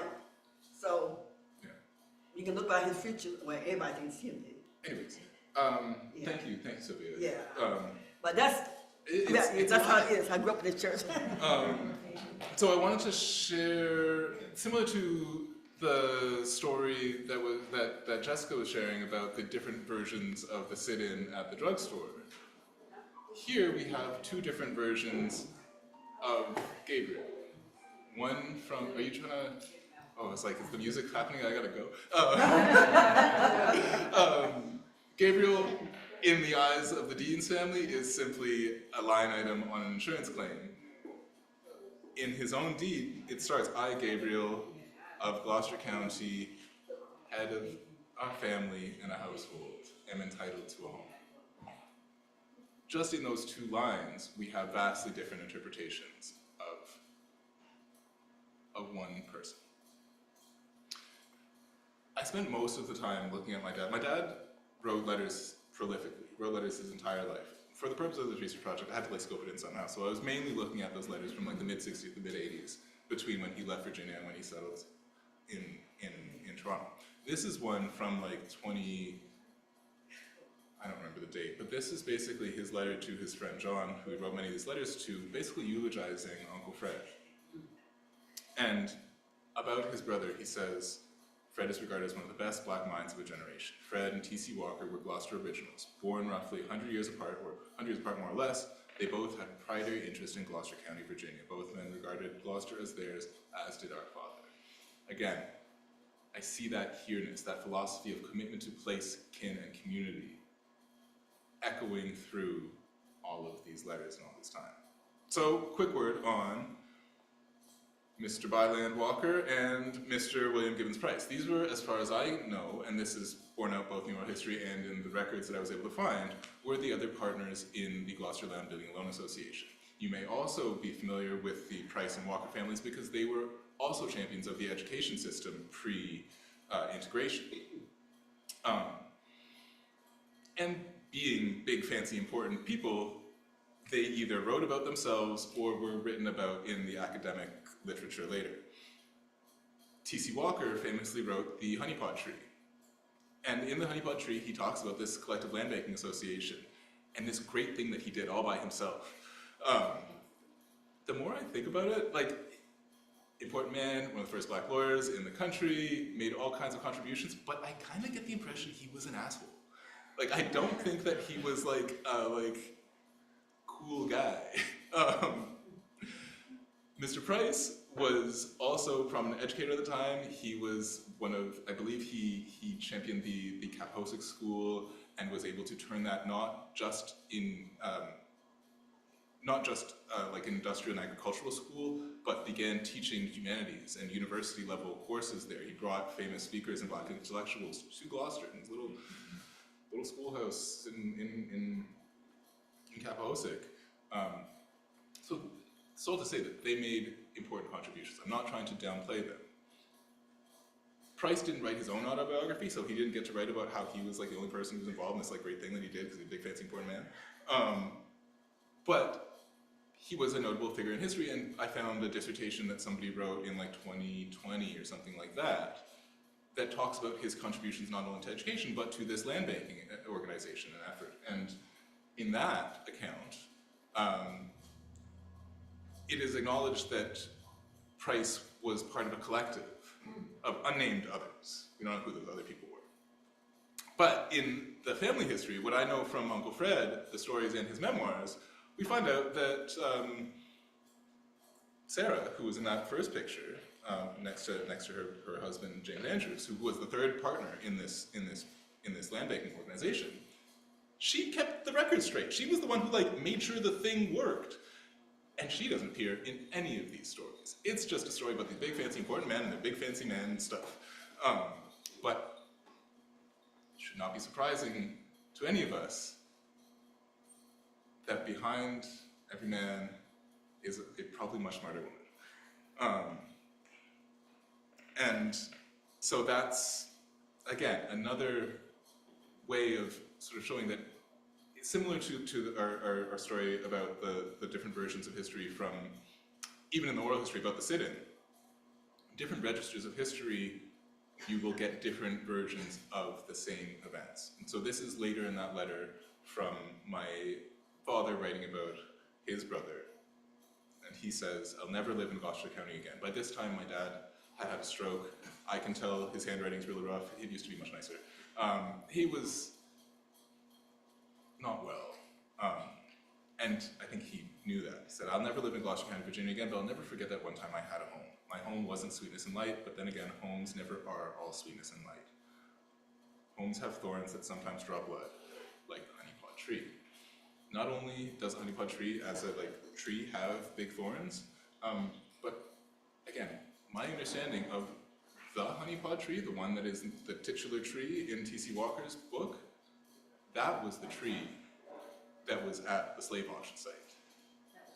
Where people, like the slave auction site, that was like that's what that tree was.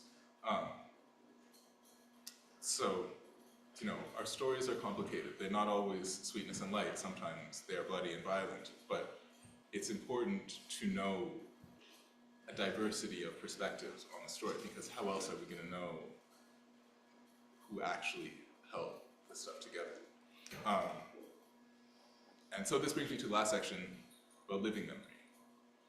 not just about land, it's not just about the records, the letters, the oral histories, but it's about the ways that we keep this story alive. And in so many ways, it's about what never gets written down. And even if it does get written down or recorded in an oral history interview, there is always that which is not said. The silences in the archive can be as impactful and powerful as anything that is written down. And so for this section, I want to again refer to another Black woman whose work I really admire.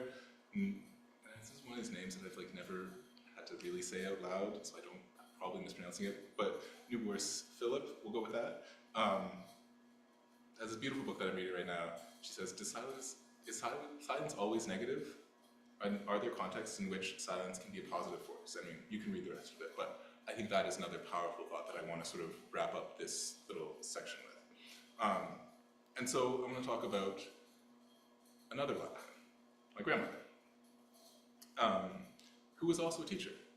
And I think I was mentioning this to you when we were leaving here last night, but again, when I started off on this project, I thought that I was going to be sort of mapping.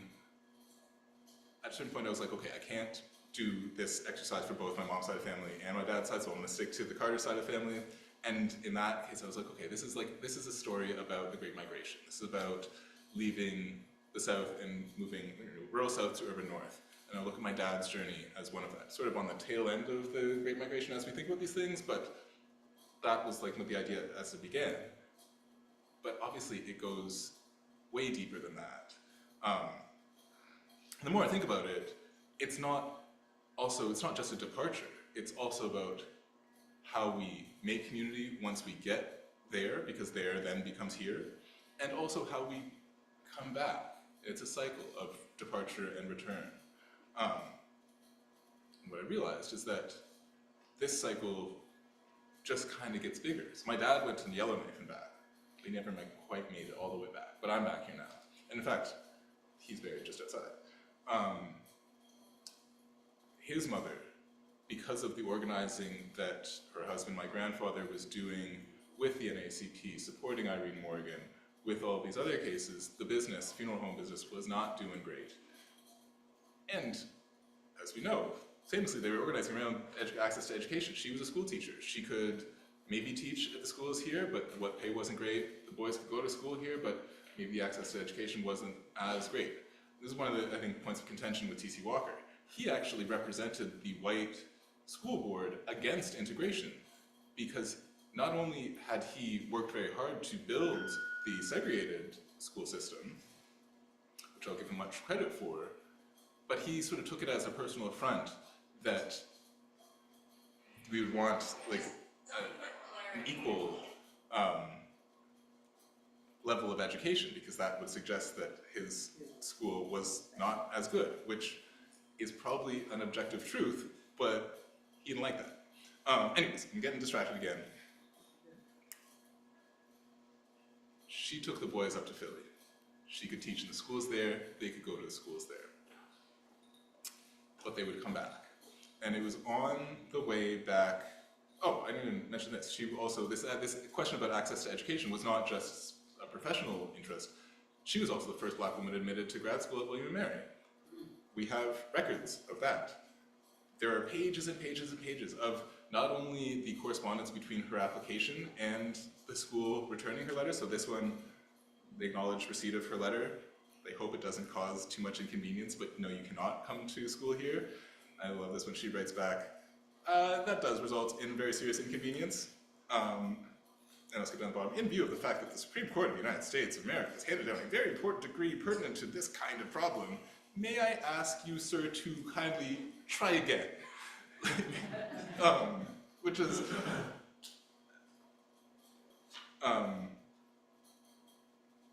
yeah, she says other things in here, but like, I flashed it out because it kind of doesn't matter that she had to go through these hoops simply to go to school, which she was qualified for. She had, she got into the school. She should have been allowed to go to school.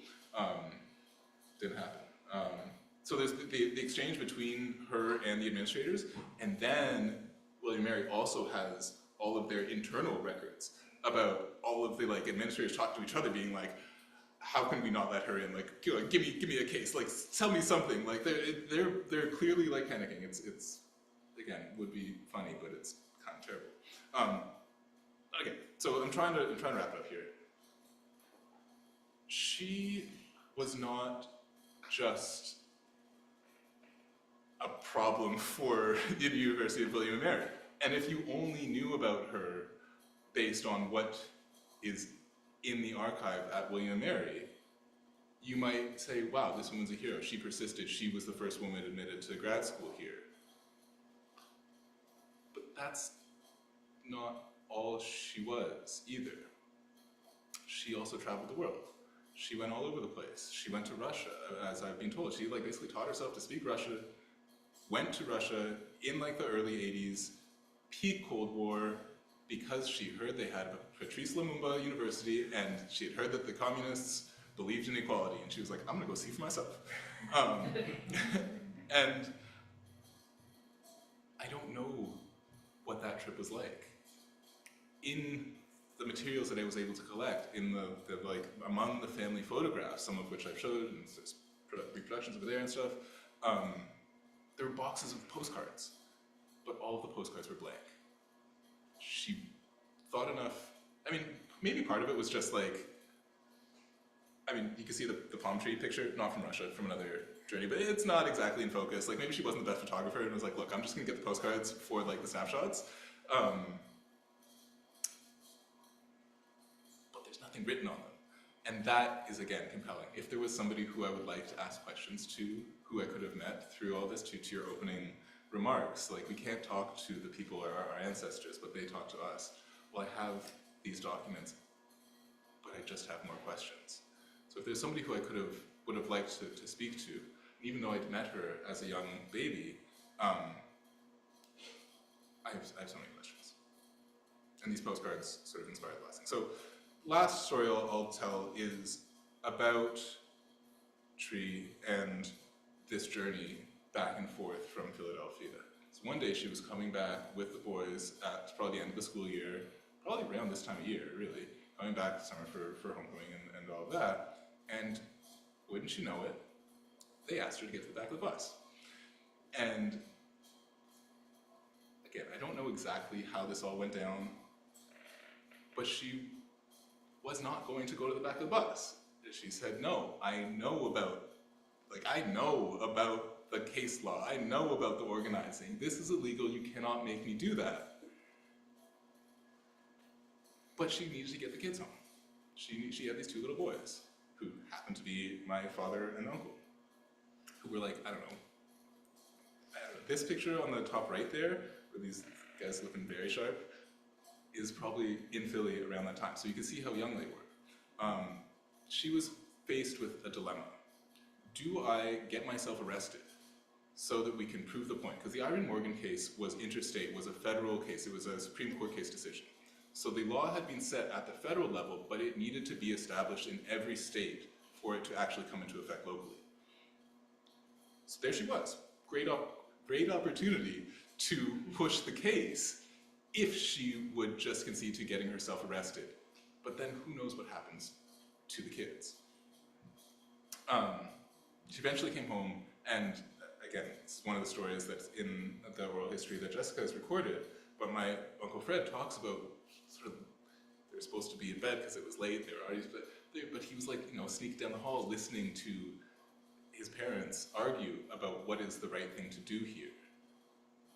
Nelson, who was chair of the NAACP, was like, the big homie Thurgood, Marshall, is right there. We could take this case and push the line forward. I'm out here organizing. I'm telling people that if they have this opportunity that they need to take it. How can we be out here telling other people to take the risks that we are not willing to take ourselves? And she was like, yeah, I agree, I'm with you, but I need to bring the kids home. And I think this really sort of brings all of these things, one example of where we sort of bring it to something tangible and focused. is not just an abstract question. It's not just a like broad question of access to integration and how does that work. But if we look through not just what is in the archives, not just try to read between the lines in what's in the archives. Oh, I think, oh, no, we're still good. Look into what is not said, what is not spoken, and we get further insight into what that's actually like. What is the like substance, the texture, the lived experience of history. So that's last one. Inspired by the postcards, all these blank postcards that I got back from, well, that I was able to find from my grandmother in her worldly travels, I decided to make some postcards myself. And I have some postcards for all of you here. They're in there, I can hand them out afterwards. This is what they look like, but you know, we can grab some. And as I said, I went to Gloucester High and gave a presentation, not exactly like this one, but similar, to the high school kids, and then I asked them to respond and write me a postcard. And they're really hard to read here, and so I might not read them.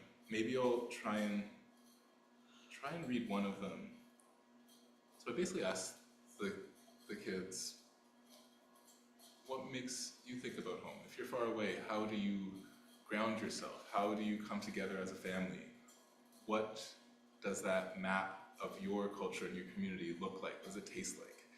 And as I said earlier, the kids, they're not so bad. The kids are all right. I'll really try to wrap up here, so I'm just gonna read one of them. And this young student said, I wonder if I can like zoom in. Nope. Nope. Okay. When I'm far from home, it's because I'm away from the people who have shaped me. My family, my friends, they are my home. When I'm away from them, their music and they're something that I can't quite read. They help me remember why I work so hard to live a good life. I make things that remind me of them. Jewelry that is their favorite color or design. The bracelets that I wear are like maps of their own. A map of my home, a map of the people who created me and my home. So that's, I think, where I will leave you today. Seems to have stopped working, so I think it's a good time. And yeah, I do have postcards for you all. So let me get some, and let's like pass some of these out. Please take them with you. Write to your friends, write to each other, write to me if you want. I put my address in there. And I was so proud of myself for not having any typos in the thing. And then I showed it to my sister, and she was like, "You silly dyslexic man, you wrote our address wrong." So I went through them and corrected it. So there is the correct address there, but you know, that's what's going on. And so yeah, please write. And if you feel like it, feel so called this evening, we don't need to wait for the mailman. You could like just write a couple lines and pass it back to me now. But it is also always a treat to get mail that's like not mailed. So if you did want to mail it to me later, that would also be very nice. And obviously I would write back because again, that is just kind of so thank you all. I probably took too long. Nobody told me how much time I had. So yeah, and thanks for following me around with the camera because I'm just walking around now. But anyways, yeah, thank you all. Wait, no, I gotta end by saying it's wonderful to be here. We have another call of family member here, my brother, and his wife. Oh. Father's wife and big arm.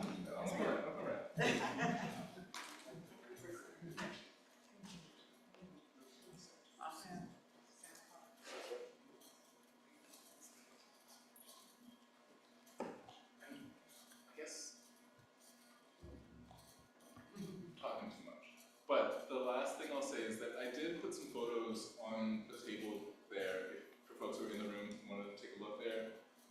There's some text there that kind of explains what it is, but throughout this whole project, again, I said I was going to try and map it, and once I realized that I wasn't going to like map it in like a mapping sort of way, I has made a list of the significant locations, made a list of the return addresses from the letters and the places that are mentioned in the oral histories and the memoirs. And I sort of turned that into a scavenger hunt for myself. And so I took the camera that I had been given from my Aunt Betty's father, so another inherited piece of equipment, and shot multiple exposure photographs of these places that represent the breadth of the geography that is my family. And so these photos that are on the table there, some of them are reproductions of family photos that I've laid out on top, but the big sort of long ones are images that are created out of here and there, out of south and north. They're layered composite images of, in many cases, the rivers that run through the continent. So we've got pictures of the York River, which y'all are familiar with because it's here, and there are pictures of the Credit River, which is one of the waterways that runs through southern Ontario and into Toronto, which is also here, at least when I'm there.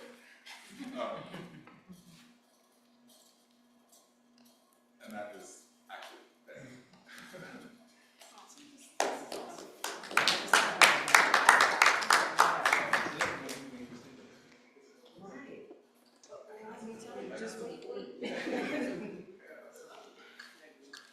All right. Oh, that's cricket. I messed it up. Made it so cricket. We are coming to our end. There are a few things that we want to do. We are going to show you a picture of a map that Nathaniel of Fairfield Foundation created that's going to, it reveals where the ancestor trail will be on Fairfield Foundation's property across the street. Which plantation was that?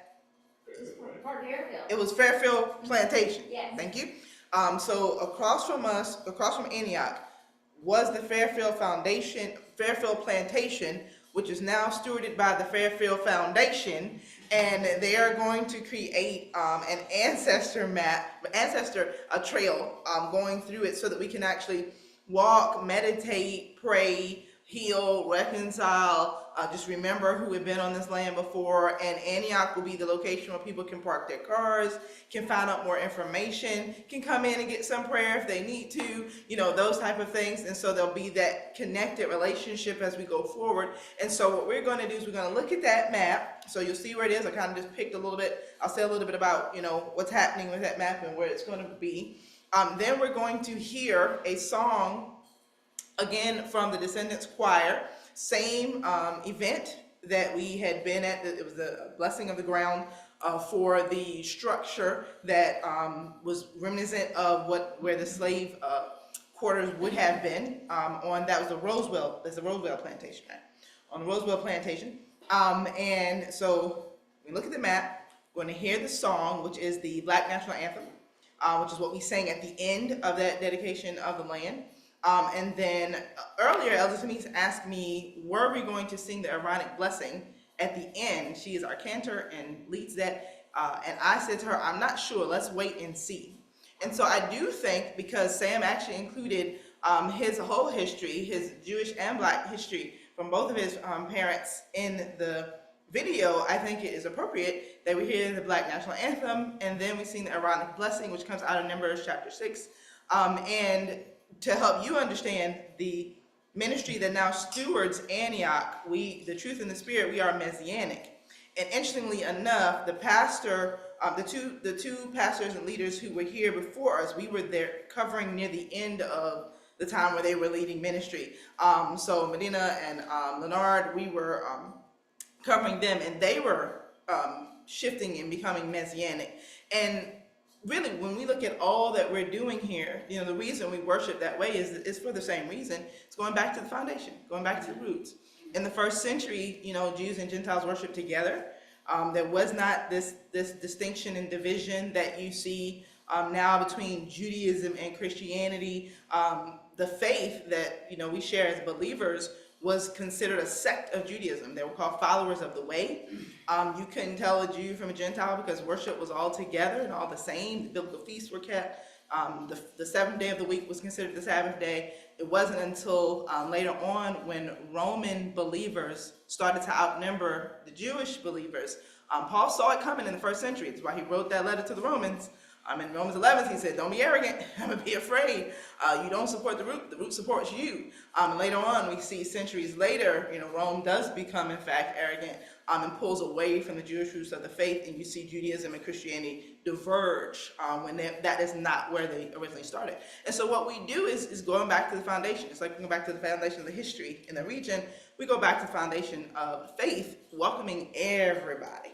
So it doesn't matter what denomination you're a part of, or what, as long as you want God in the center, we want you to be here, and we go back to the foundation. And so we're going to go over the map. We're going to hear the Black National Anthem, and we're going to sing the Aaronic Blessing. El Tamis will lead us, and Watson, hopefully if you can accompany us. I'm just telling him now that too. And then that'll be the closing. That'll be closing us out. As I'll pray right before we do the Aaronic. And then we will shut down the Zoom and the broadcast, and those of us who are here will go to the parking lot and actually look across to the area where the Ancestors Trail will start, and we will bless it. However we choose to do that, whether we speak positive words, whether we pray, it's up to you. But we want to see that it's coming, and we want to prepare our hearts for it, because it's something to steward. It's something that we want to keep a place of meditation. We want to keep it sacred, and allow people from all types of backgrounds to connect and to keep it focused on remembering those who came before us. And in this area, we'll have to make sure that we do, in fact, make clear what it is, because lots of people go up and down this road. People stop and they just park in our parking lot, and they do all types of stuff. And so we'll have to steward that to make sure people remember, hey, this is sacred. We want to keep this, precious, so that anyone can enjoy it who wants to. And so that's going to take all of us in this community. Everything we're doing requires all of us. None of us can do it alone. So I appreciate what Sam shared and Daryl shared. Everyone appreciate what Sarah has shared. Everyone who's come forward. And Sylvia, thank you so much. Just appreciating what everyone has done. And so we're going to go to that map. Watson is going to pull it up here, and I'm going to pull it up on the screen. Actually, I should just bring it up here with me. I'm going to pull it up on the screen, and then we will go to the song, and then we will sing the Aaronic. It was the layout. It's layout. Okay. All right, so let's get that up on the screen for you guys. It was a PDF. So we can't put it in the PowerPoint, but we can show it like this. And you're going to see a little teeny sign. This is where Antioch is. I'm going to show it to you guys online. There we go. Okay, so if you're online, you can see it, and then you guys are going to see it here shortly. It's just a PDF that Nathaniel sent to us. Revealing where Antioch is, and on all these maps, where Antioch is so small. Like it's a little dot, but then it kind of is like that. You are here, star.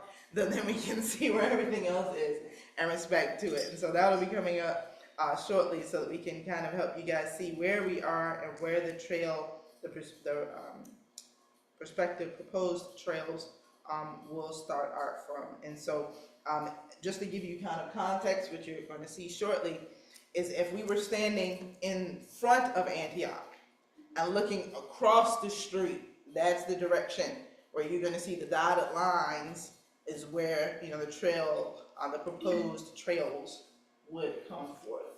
So you guys will see this shortly. You guys online are already looking at it. It's just a picture. PDF being pulled up. We're doing a lot to these computers, and they're starting to freak out a little bit. Like, you're doing so much, you're making me do so much. It's the most tech we've done in a long time. But we do want to make sure you guys get to see it.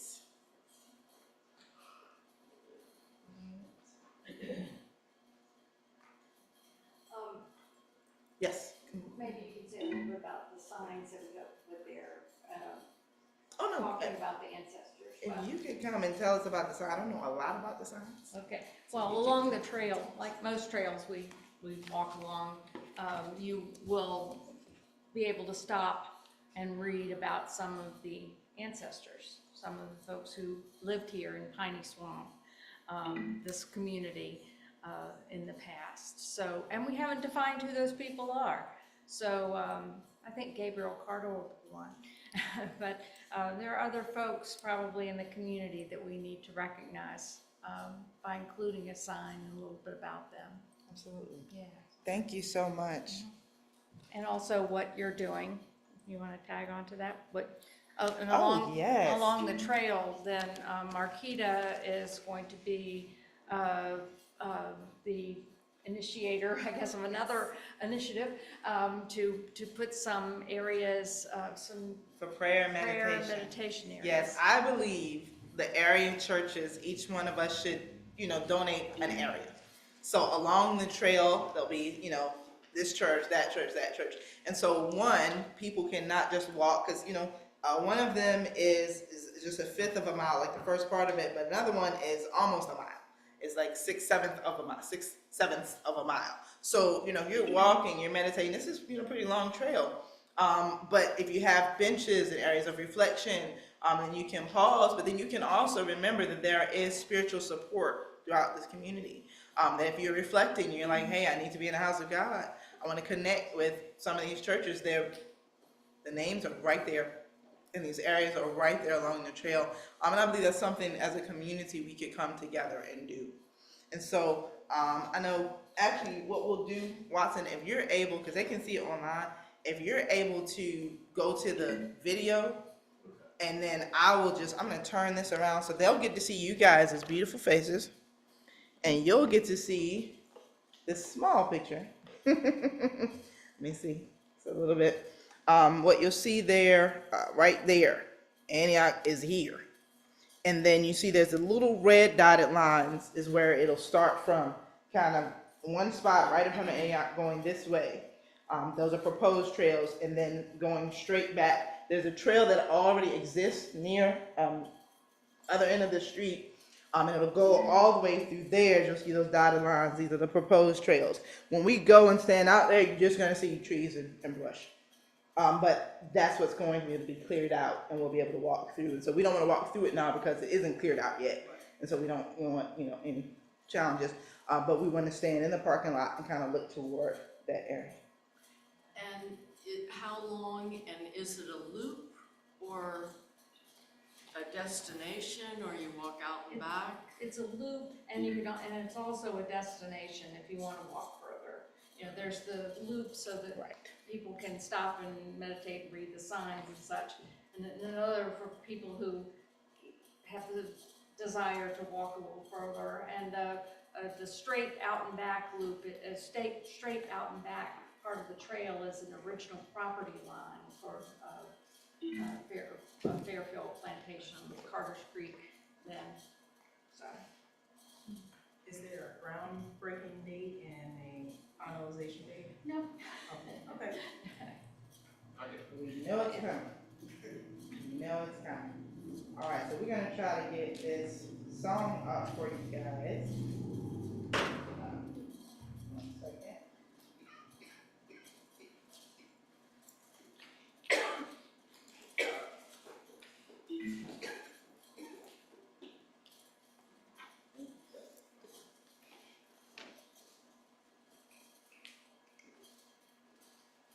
Okay, and it may be, y'all may be able to just hear it through here if I put it up here. Let's see. That might just be easier. Yeah, because I think it's on this last leg. It probably needs to, yeah, we've pressed it so far. That thing is like, why are you doing this to me? All right, make sure you get the sound up. I think you guys will be able to hear it. You probably be able to see it as well.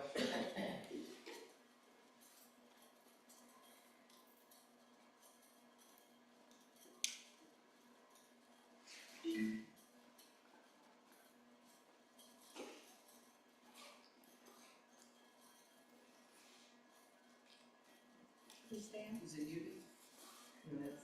Sorry. Okay,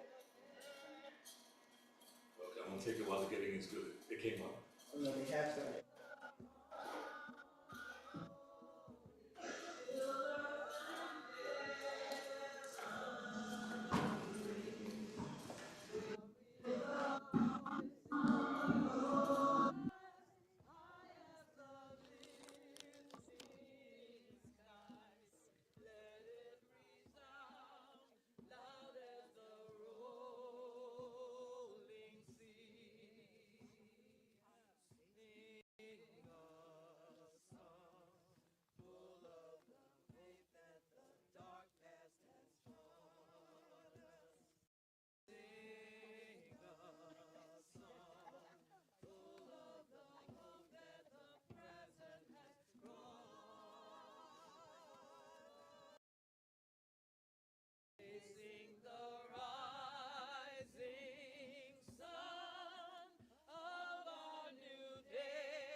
right, let us pray.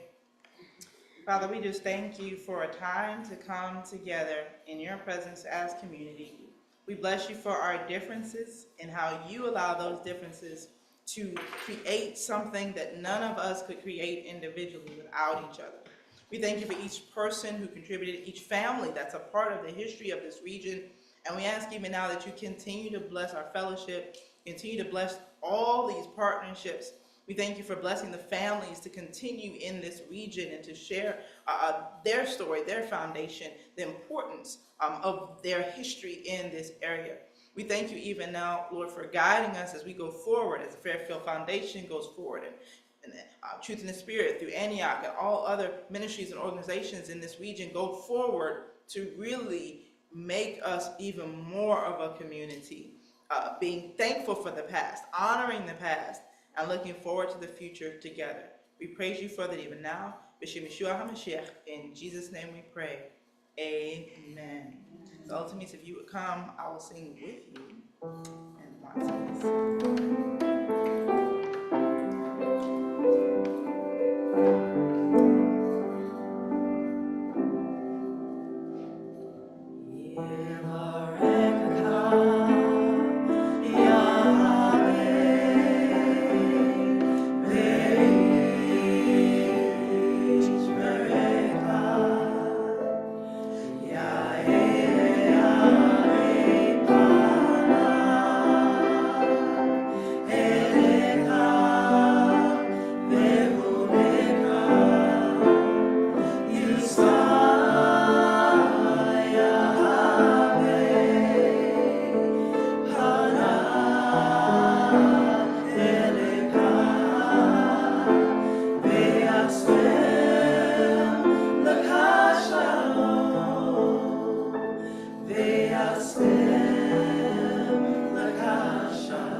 Yeshua HaMashiach.